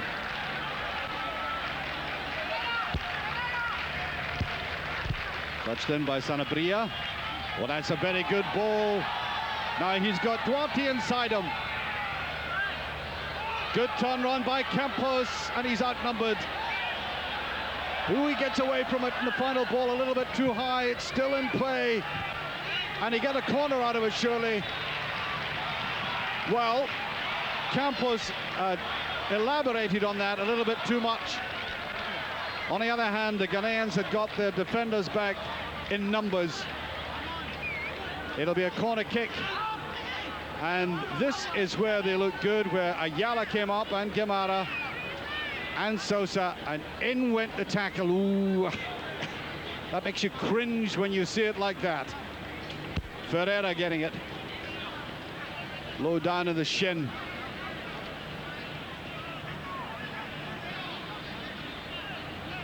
They've got some ice out there. A tense moment, not only for this goalkeeper, Anthony Mensah from the Kotoka club, but for the entire Ghanaian team. Really up against it now. That's the magic sponge, of course, is well out of play now. And it goes, and up goes the goal. Keeper Mensah.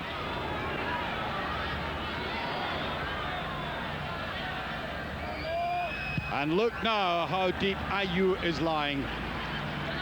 And so much of the game, when they've been under pressure, he's been lying just inside his opponent's half, but now he's coming back very, very much deeper.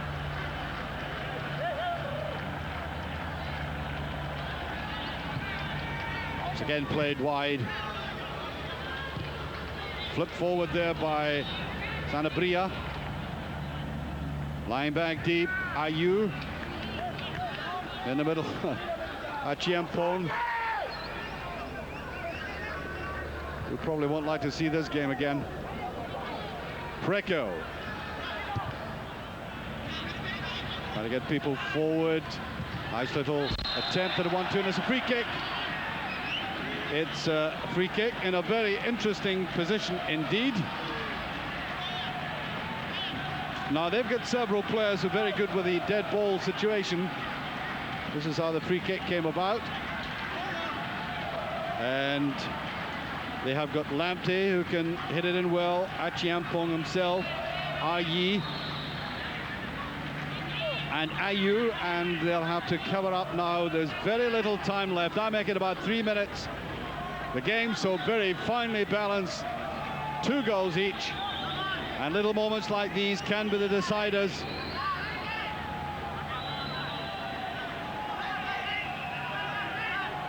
And it takes so long to get all this sorted out, of course.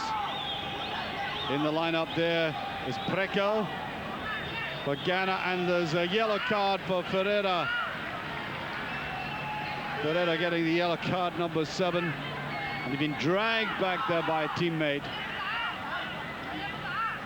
And they realize just how important this is. Now, could Ghana, having been tottering just a few minutes ago, save themselves and win the game out of a situation like this? Achiampong, no. Looked to me like a very half-hearted shot there by the big central defender, who was trying to make amends for that, well, error. I'm not sure you would call it an error. He was committed to trying stopping a shot in the line, and a ball bulleting into the net. 2-2, and I make it by my watch. About a minute and a half remaining.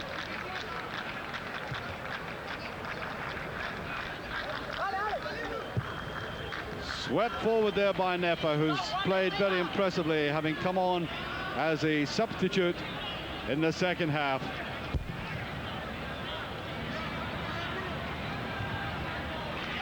And all Ghana want to do now is to do nothing silly at the back. That goes for either team, I suppose.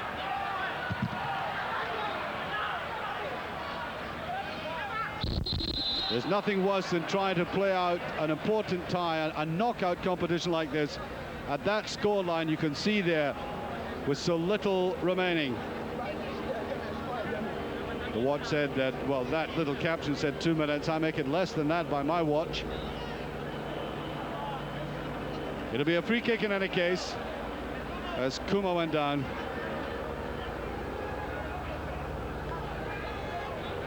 There we are. That's just about right, coincides with my timing. There's about half a minute left. Still 2 each. Good forward run by Ferreira, man. You just saw being booked. He's looking for a little bit of support. But it's Duarte, there he is. Neatly back. Looking for that shot, and goal, and it's just over. He did exactly the right thing, I'd say, because the goalkeeper had come slightly to the left. Now, did he try to chip him? No, I think it was a full-blooded effort. And just for a moment, I thought it was just going to dip in, as you can see from this again. We're now in stoppage time.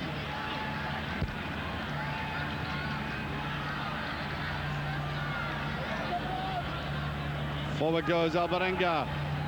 Oh, that's much too obvious attempt at a 1-2, and too many defenders in. Preko.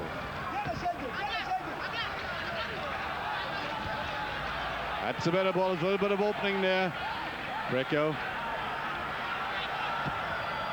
And a weak effort.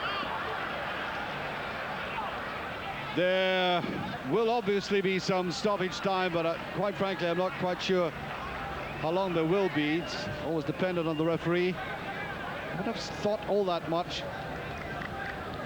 And the players must now be very tired indeed.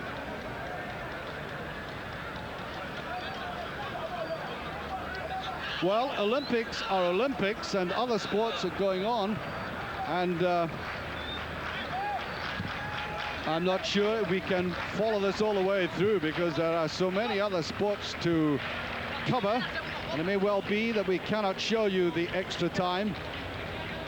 I'm sure that's a matter of negotiation at the moment. For football lovers, of course, it would be galling if you didn't, but lots of other people want to see other sports, and I'm glad I don't have to make that decision. I know which it would be if I had to, and there's a neat little ball through, and for a moment I thought all the bargaining wasn't going to be necessary. Still nothing, still two each. And I think you're seeing two very tired teams out there now, not bereft of ideas, but maybe the legs aren't doing what the mind is telling them to do, and there we are. It's finished 2-2, a remarkable fight back by Paraguay, assisted by Achiampong. They needed that little touch of luck to get them back on, and then that excellent goal, the second goal, and we now have that position in which we go to extra time. And I'm sorry, I'm not in a position to say whether we can carry on with our live transmission. We'll bring you that decision in just a very few moments. Nevertheless, these two teams will be glad of the rest down there. I still think I would fancy Paraguay now. And I'm delighted to say we're going to stay there at least as long as we possibly can. We're going to stay with this remarkable quarter-final between Paraguay and Ghana. Paraguay fighting back remarkably well, and we are staying with this to the bitter end. It may even go to penalties, although heaven forbid. And there are some very tired and dehydrated individuals trying to get as much life into weary limbs as they possibly can. I'm sure neither team would have wanted to go into a situation like this. And very shortly, we'll be coming back. And remember, we're staying on for the full 30 minutes of extra time. We're going for a tiny little break. I might manage a cup of tea myself. We'll be back in a moment.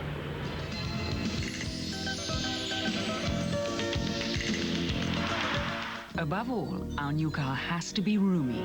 But also nice and powerful. And economical, right, darling? Comfortable. With room for the whole family. And still affordable. Does such a car exist?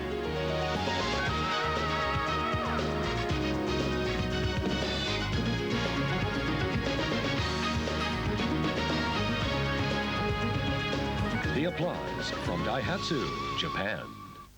Attenzione, prego. Cos'è questa cosa qua? Mi sembra una cosa veramente strana. It's a 35mm camera from Canon. Just a camera. Canon Epica 135 with powerful flash, automatic one-hand control, and long-range power zoom lens. Epica 135. You have to come with us. It's just a camera. Please. Canon Epica 135. Striving to reach your true potential is what the Olympic Games is all about. Rico did just that by establishing the world's first Olympic fax network. Now we are linking the world in almost 170 countries across the globe. The Olympic Fax Network of Rico.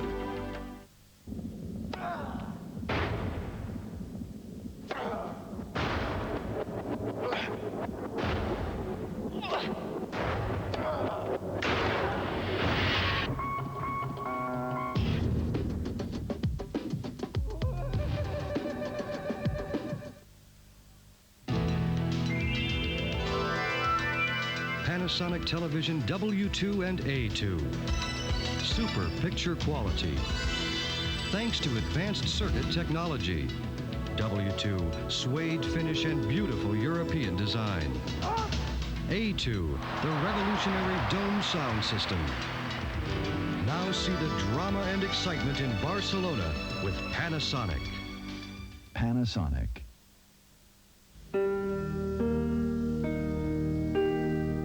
When you fly Korean Air Prestige Class, you enjoy the most generous business class, with the comfort and service most others reserve for first.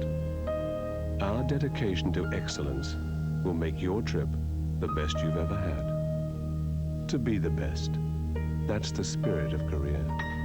That's Korean Air Prestige Class.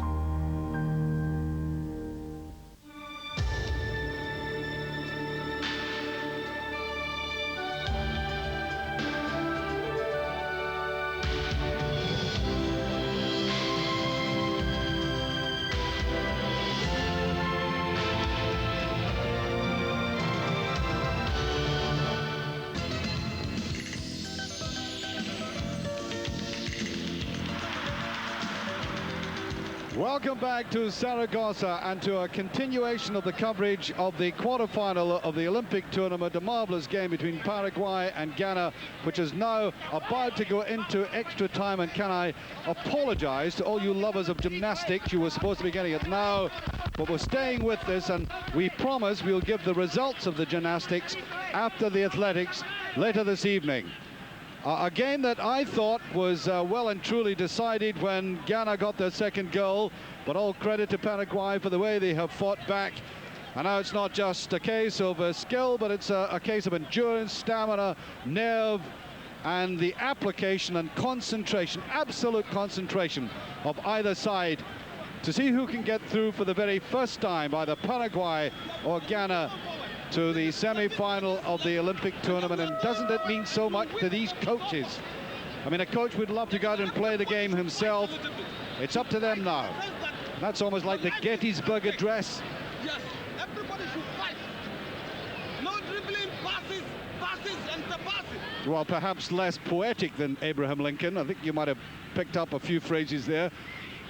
Anyway, the referee is about to start this game, and I've put a good old-fashioned British pound note on Paraguay to win, but don't all rush out to the bookies, because my track record in that respect isn't all that great. Anyway, the team had a chance of maybe a major upset in this tournament. So Paraguay about to start this first half of extra time, and off we go. We have half an hour to decide this, and then perhaps into penalties. If we go into penalties, I'm not quite sure. I think I'll have to be apologizing even more to other events, although I do think athletics might just win out if we go to penalties, and we'll give you the result of that later. And like the game itself, all that is in the melting pot at the moment, and the score is 2 each. And I am convinced that neither team will want to go to penalties. Outstanding players have been, I think, mostly defenders. Amankwa has been great, and Chiampong, despite that own goal, very, very good. And at the back for Paraguay, Ayala and Sanabria playing strongly in midfield, but surely Duarte and Yara have been the main threats for Paraguay. That's headed away by Ayala. They simply cannot afford to play this game at any great rate now. It's got to be paced very carefully. It's always a case in a situation like this when temperatures are hot and we're going well into extra time. They've got to be economical with their effort. Out on the far side, Duarte again. Look at the pace of the man, driving, and it's a very good ball indeed, and nobody in the left. He certainly got the player forward, and Ferreira came racing in, but far too central. There was nobody on the left. And it may well be that Duarte had outpaced everyone, even his own players.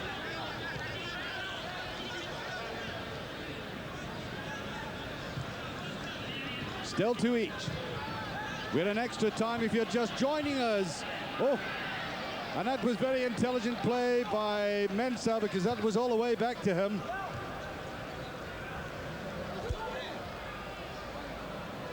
All football now and all defenses might be confounded by the new FIFA rule about the banning of the pass back by the foot. Pereira trying to go through the middle again, and there was no clean shot.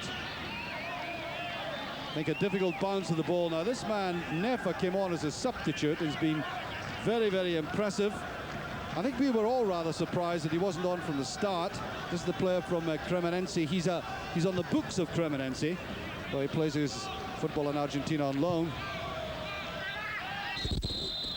I think a free kick. Pushing there.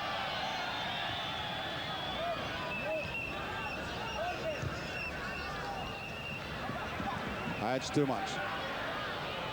That rationing of effort, I think, went through the mind of Sosa.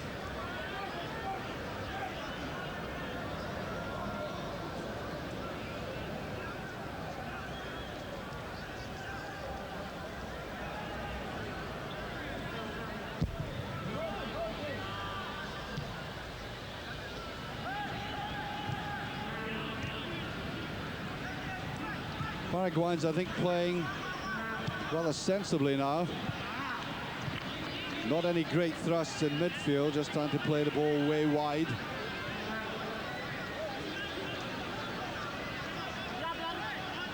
Asari.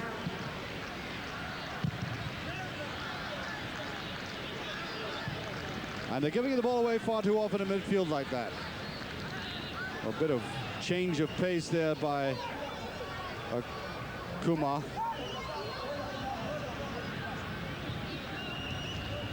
Neat little flick back. That was that.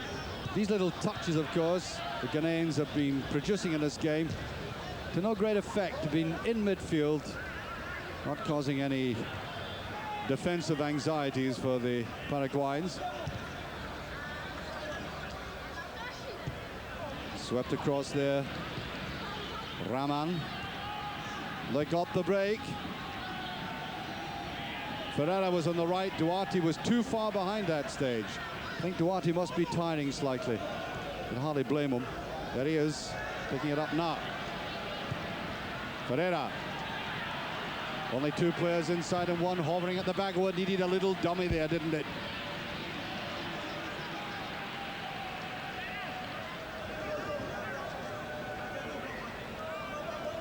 Ayew, who has scored the 2 goals, has now come back deeper and deeper. There he is, picking the ball up there. Little unfortunate to slip, but they made the break. Swept in there by Mankwa. Mankwa, very good ball. He saw it coming. And then Askew coming through, and I think there might have been a slight push now. He's annoyed about that.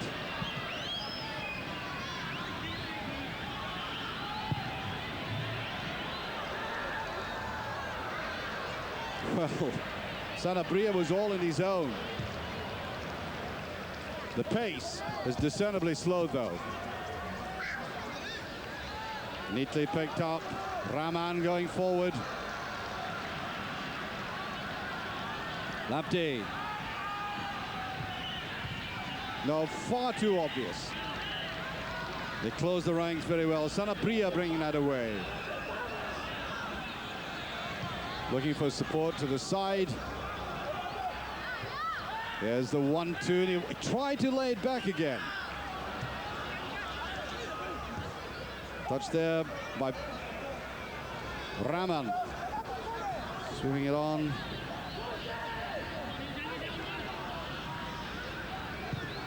Kalilu is not on as a sub. And I make it, we've now played about 7 minutes of extra time. Kalilu sweeping it on there to Rahman. Rahman can't get any opening. And Paraguay just get away with that. The counter-attack.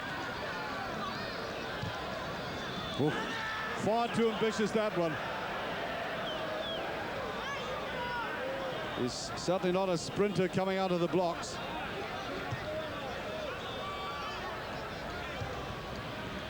Touch forward there by Kufor.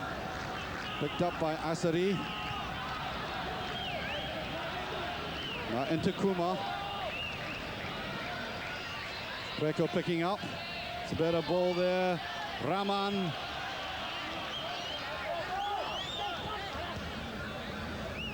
And they're picking them off now, Paraguay, trying to hit them on the counter-attack. Struggling a little to keep the pace going. Just in there by Ferreira. On the far side, Duarte. Firing it in, good save though, Mensah. Entirely right to have a goal from that angle.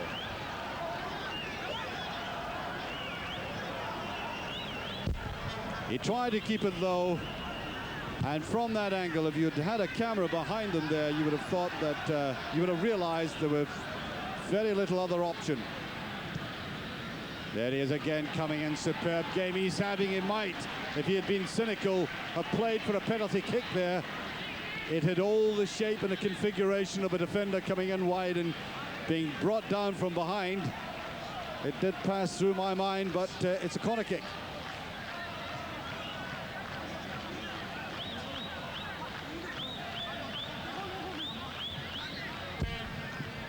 Deciding on that outswinger, there's the big man up again, Ayala. Time to Sosa, the man who can try them from a long distance. We've already seen a couple of efforts from way out, from about the 35-yard range.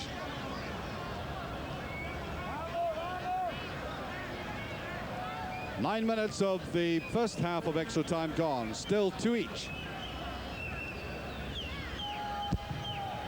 And the only thing it lacks is crowd, reaction. Bit of atmosphere, bit of passion coming from the stands as well as from down there on the benches. Swept in there by Rahman. Kuma. Beautiful little run, lacks a bit of support. Headed away there by Gamara. Pressure still on. And offside, I think. The Paraguayans very glad to see that flag going up on the far side. That's a useful ball to Pereira. Yes, he was waiting for Duarte to come up and give him support.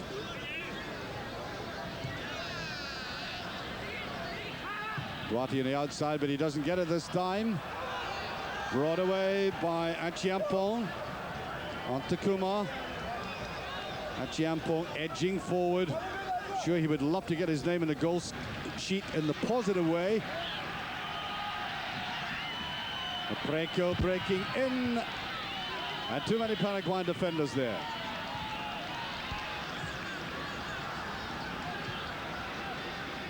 Ferreira. Duarte wanted it back again. Ferreira, I think, is very tired. There he is, picking the ball up now. It's a little bit of acceleration. Can he put it across? No! He could have laid it in. Decided to go to the outside and to get another corner kick.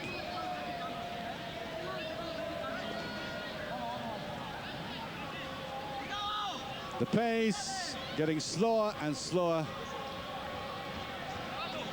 Kufo right back in the heart of defense. With an in-swinger, swept away by Amankwa. Still in the danger zone and nobody on the left. Oh dear. They didn't know where they were, and that is twice the ball has been cleared off the line. They really exposed that defense there. They simply were not expecting that low daisy cutter swelling into the near post.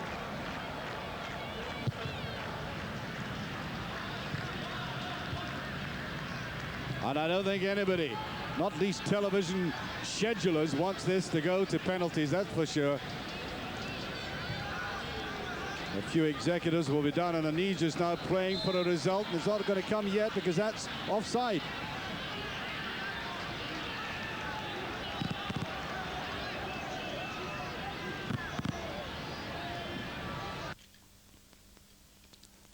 And unfortunately, We've got an interruption to picture.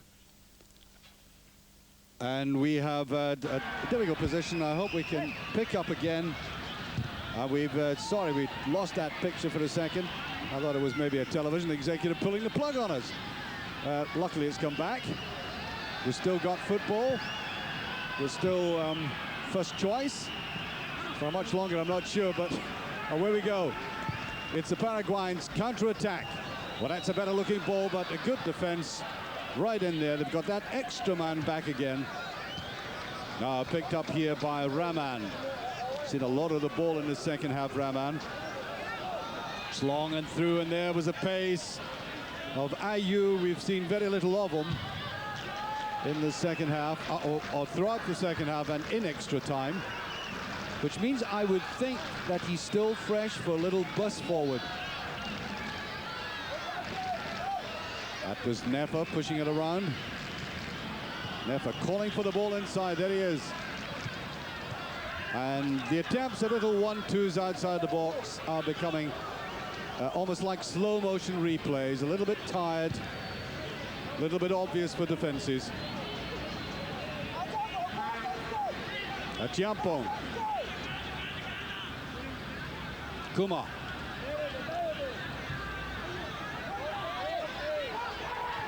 Rahman. Asari. Back to the Paraguayans, though, letting them play about like a basketball team. Free kick, no. No, the referee didn't seem to think so. Sanabria swept in there to Ayew.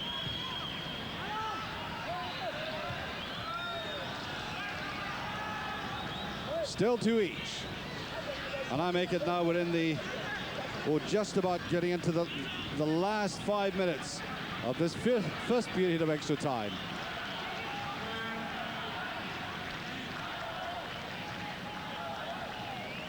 Goalkeeper, quite apart from the 2 goals that he's conceded, Mensah has had some solid looking saves without being really overstrained. A little bit flamboyant like the man at the other end, Ruiz, but effective. And it's Nefa about to take this corner kick, deciding on the in-swinger. This time it is touched in, no! Oh, I thought it was heading into that right-hand corner. What more can I do, he's saying. Well, the Spanish equivalent, and there was a little gliding touch of the head. Watch that again. Well, every time that Ayala comes forward into the penalty area, he's causing difficulties for the Ghanaians because he's bigger than them. He's got a good leap. But it's still no scoring in extra time. It's still 2-all.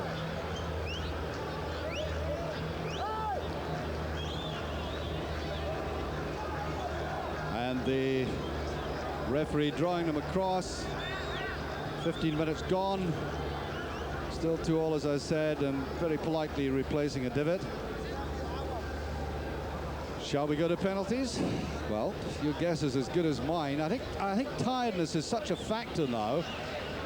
And when tiredness creeps in, then defenses have got a better chance of putting up the boards, as it were. And I think it's going to be very difficult to penetrate this. Could go anywhere. And this is where the set positions could be extremely important. And also creeping into this, as it always does, is the fear of slipping up at the back if you're pressing forward. Because one goal at this stage, just one goal at this stage, means it's very difficult to pick yourselves up again.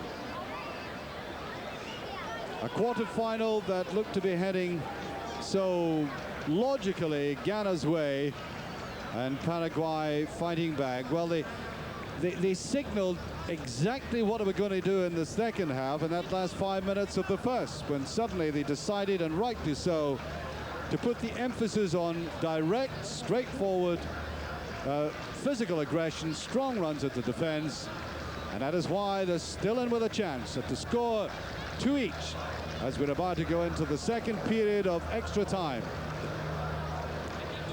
The United Arab Emirates referee about to start this game. And penalties may be marvelous for spectators, but they're awful for players. I regard them as a much better way to finish a game, nevertheless, than playing to a finish. But here we have Ghana now on the attack. And headed away there by the tall and impressive header Ayala. 15 minutes remaining, or just under. Played out to Apreko. Inside it goes almost to Kuma. And there's a drifted shot there. Out of virtually nothing. Spot the ball at the moment. I like that little fishnet they've got. And Paraguay had better watch they don't catch a cold. They were a little bit slack there.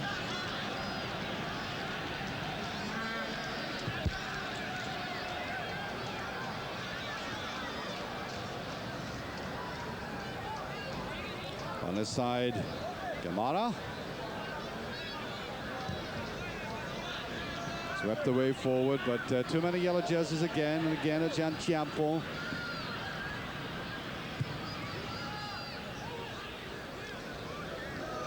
Lamptey. Oh, no, no, no. Haven't been all that impressed by Lamptey this evening. Seems to have been rather marked out of the game, not given the freedom. Of course, he's a talented player. The Paraguayans have known all about him. Neat little cut off there by Amankwa. On it goes there to Rahman.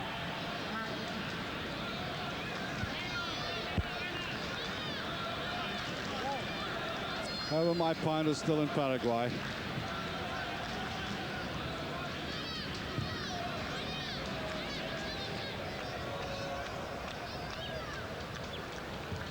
Sanabria, number 14, you saw there in midfield, and he's done a lot of hard work, and that is why the game is now at walking pace. It's a matter of caution and tiredness.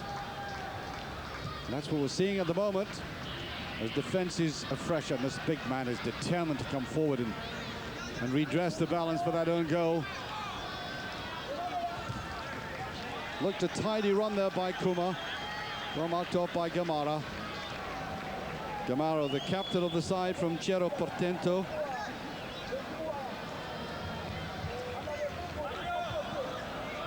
Headed way across there by Kufor. He cleared it off. Now the sub. Nefa. Oh, careless ball forward though.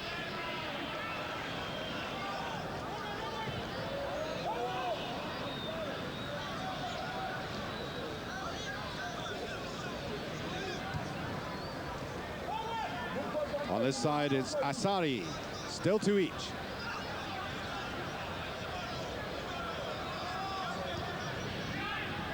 Neat little chip forward, good clearance again by Ayala.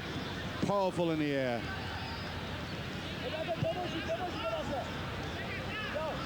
And they're saving their energy for the spot forward in the latter third part of the field. Just like that. And that was hesitation. And that's unlike Amankwa. He's been a positive and certain influence in that defense.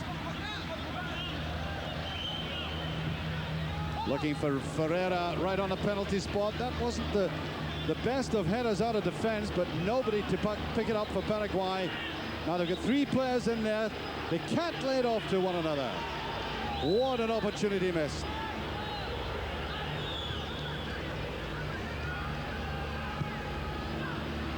Jara trying to get down the left again, there he is. The final pass, a little bit wayward. Up comes Jati, but there's nobody inside him immediately. Lacking quality support.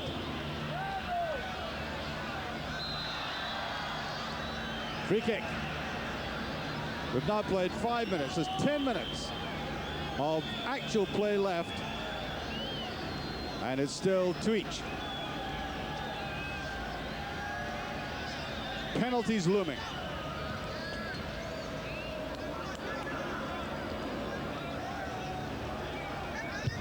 Pushed forward there by Asari. Oh, was that not a tired pass, if ever I saw one?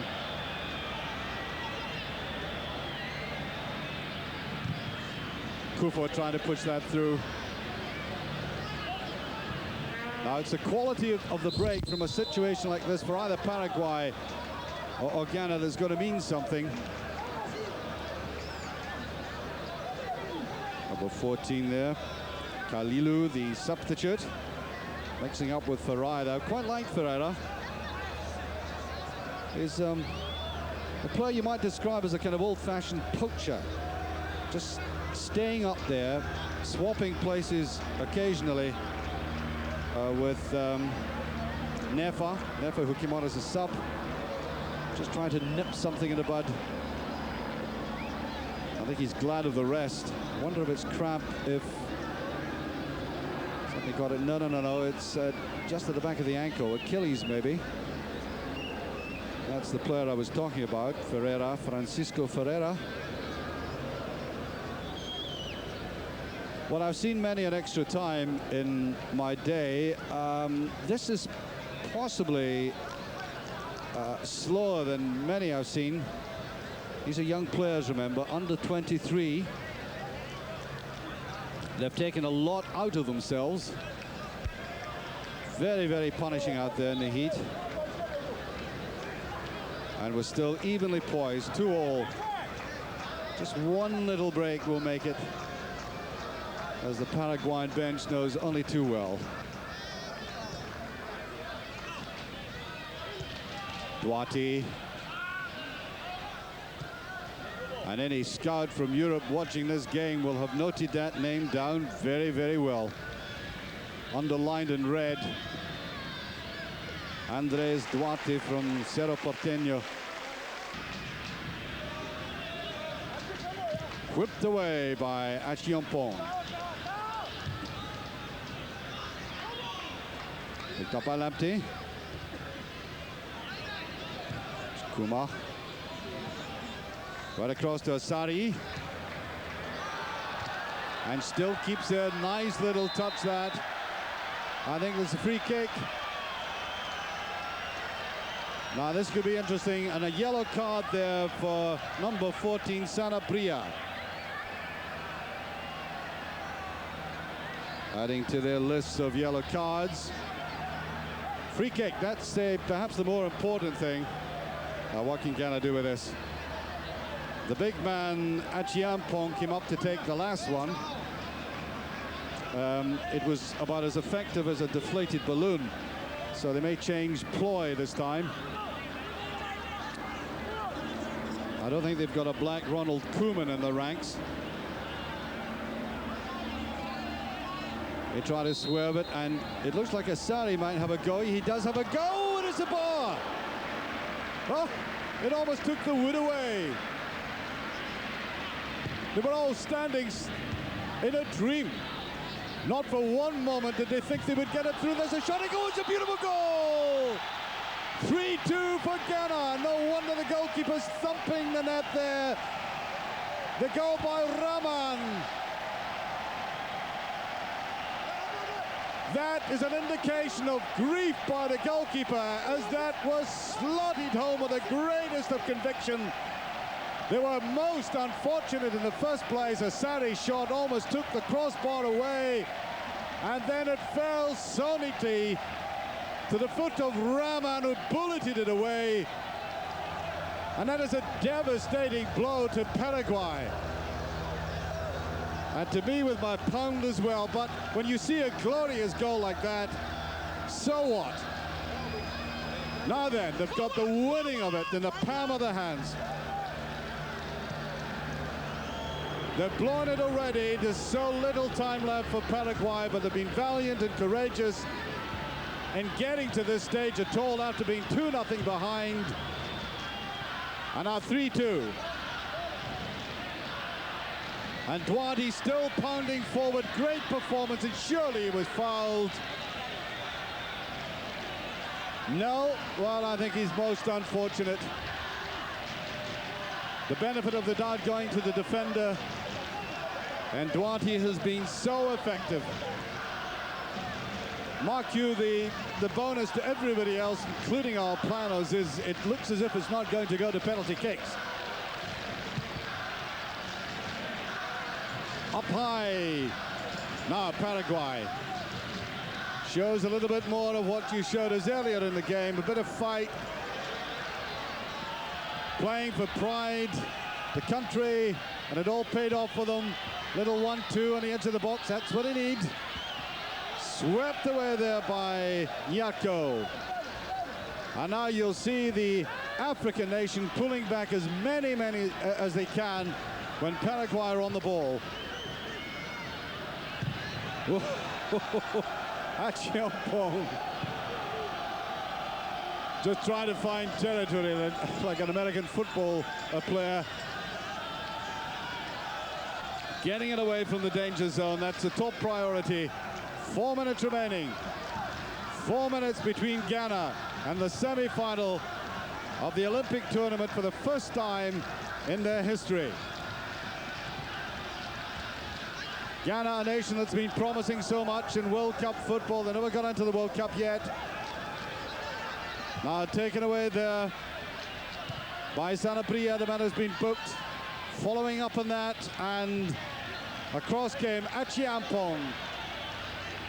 Now will Ghana hold out? Because there's little doubt that Paraguay are going to throw everything at him again, as he did at the end of the first half and so much of the second half. Oh, and that's a gift for Achiampong. I make it now 3 minutes remaining. Neat little play that time by Lepti. It's loose. It's to Ayew, and he puts it inside, and I think it's offside.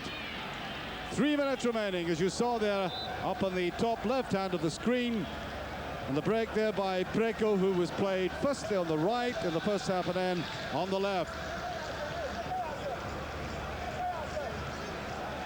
Now what can they do about this? The trouble is they don't have the energy they had earlier in the game. That is a decided handicap.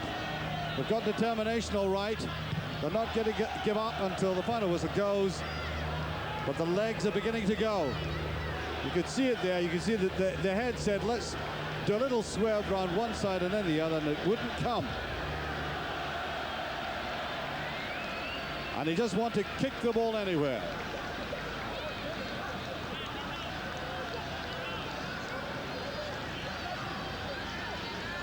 There might be a little touch of cramp going on now. Can they pull it out of the bag? Ferreira tries to put it forward. Swept away, as I say. They won't care where the ball goes now. They're, by my watch, well under 2 minutes to making Ghanaian footballing history, getting into the semi-final of the Olympic tournament. They pulled it out of the bag twice when it looked as if the trend was going against them. That's a tempting ball, but plucked from the bush by Anthony Mensah. So, a minute and a half left, 3-2. Trying to find out this bustling little player, Preko.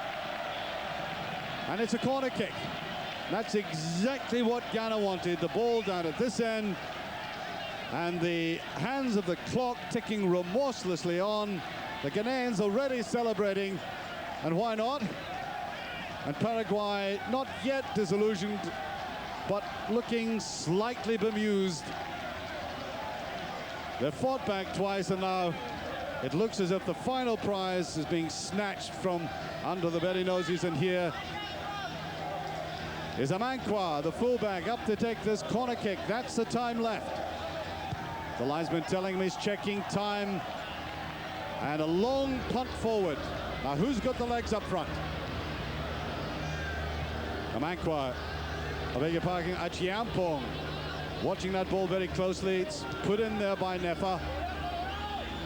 Brought forward there by Sanabria.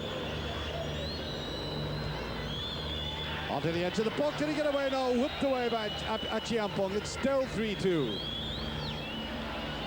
Now Duarte coming up on Nefa it is, and he gets a corner surely out of this. Might this be the last effort? Look at the clock ticking away there. I cannot tell you how much injury time, how much stoppage time there'll be. But they're going to push on with it. We're now into that. It's still 3-2. Paraguay. One last final push to save this game, and it's almost in. It's off the line. They're appealing it's in. It was taken off the line. It looked over. And away they break. It's no goal. And here's an interesting break. Leon off to the side. He has indeed. Precker going in. Can he put it away? And there is a goal by Ayew.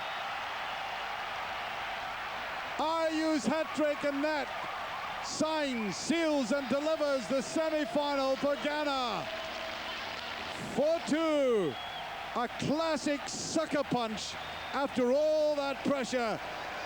I thought he was going to be offside there, but he took it so coolly. And Ayew not only celebrates getting through to the semi-final, but his personal hat-trick on a glorious night for the African nation. A little piece of history. And there we are. You've got it to the very end. That is Ghana in the semi-final of the Olympic tournament. And the celebrations will continue by the Ghanaians for, I'm quite sure, all night, and right up to that semi-final where Spain are waiting for them. And there's little doubt in my mind that Ghana and some of these young players will be seen at the highest level of World Cup football in the future. I think there are many, many important individual players. But there we are, that's it. You've seen the very best of it, one of the best games of the tournament so far, going into extra time. Thank you for joining Eurosport's coverage. This is Archie McPherson saying good night from the coverage of an absolutely marvelous game.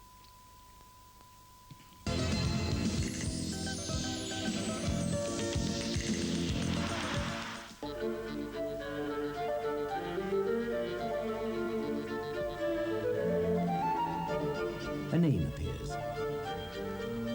A story unfolds. Points, but all the glory in the world. Points, but all the glory in the world, and he's now a player to be reckoned with. Marc Rosset of Switzerland wins in 5 sets. The first gold medal for Switzerland in these Olympics. For now, goodbye.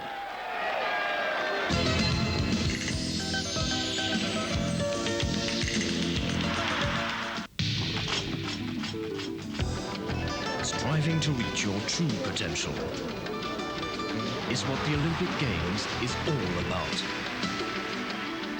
Rico did just that by establishing the world's first Olympic fax network. Now we are linking the world in almost 170 countries across the globe. The Olympic Fax Network of Rico.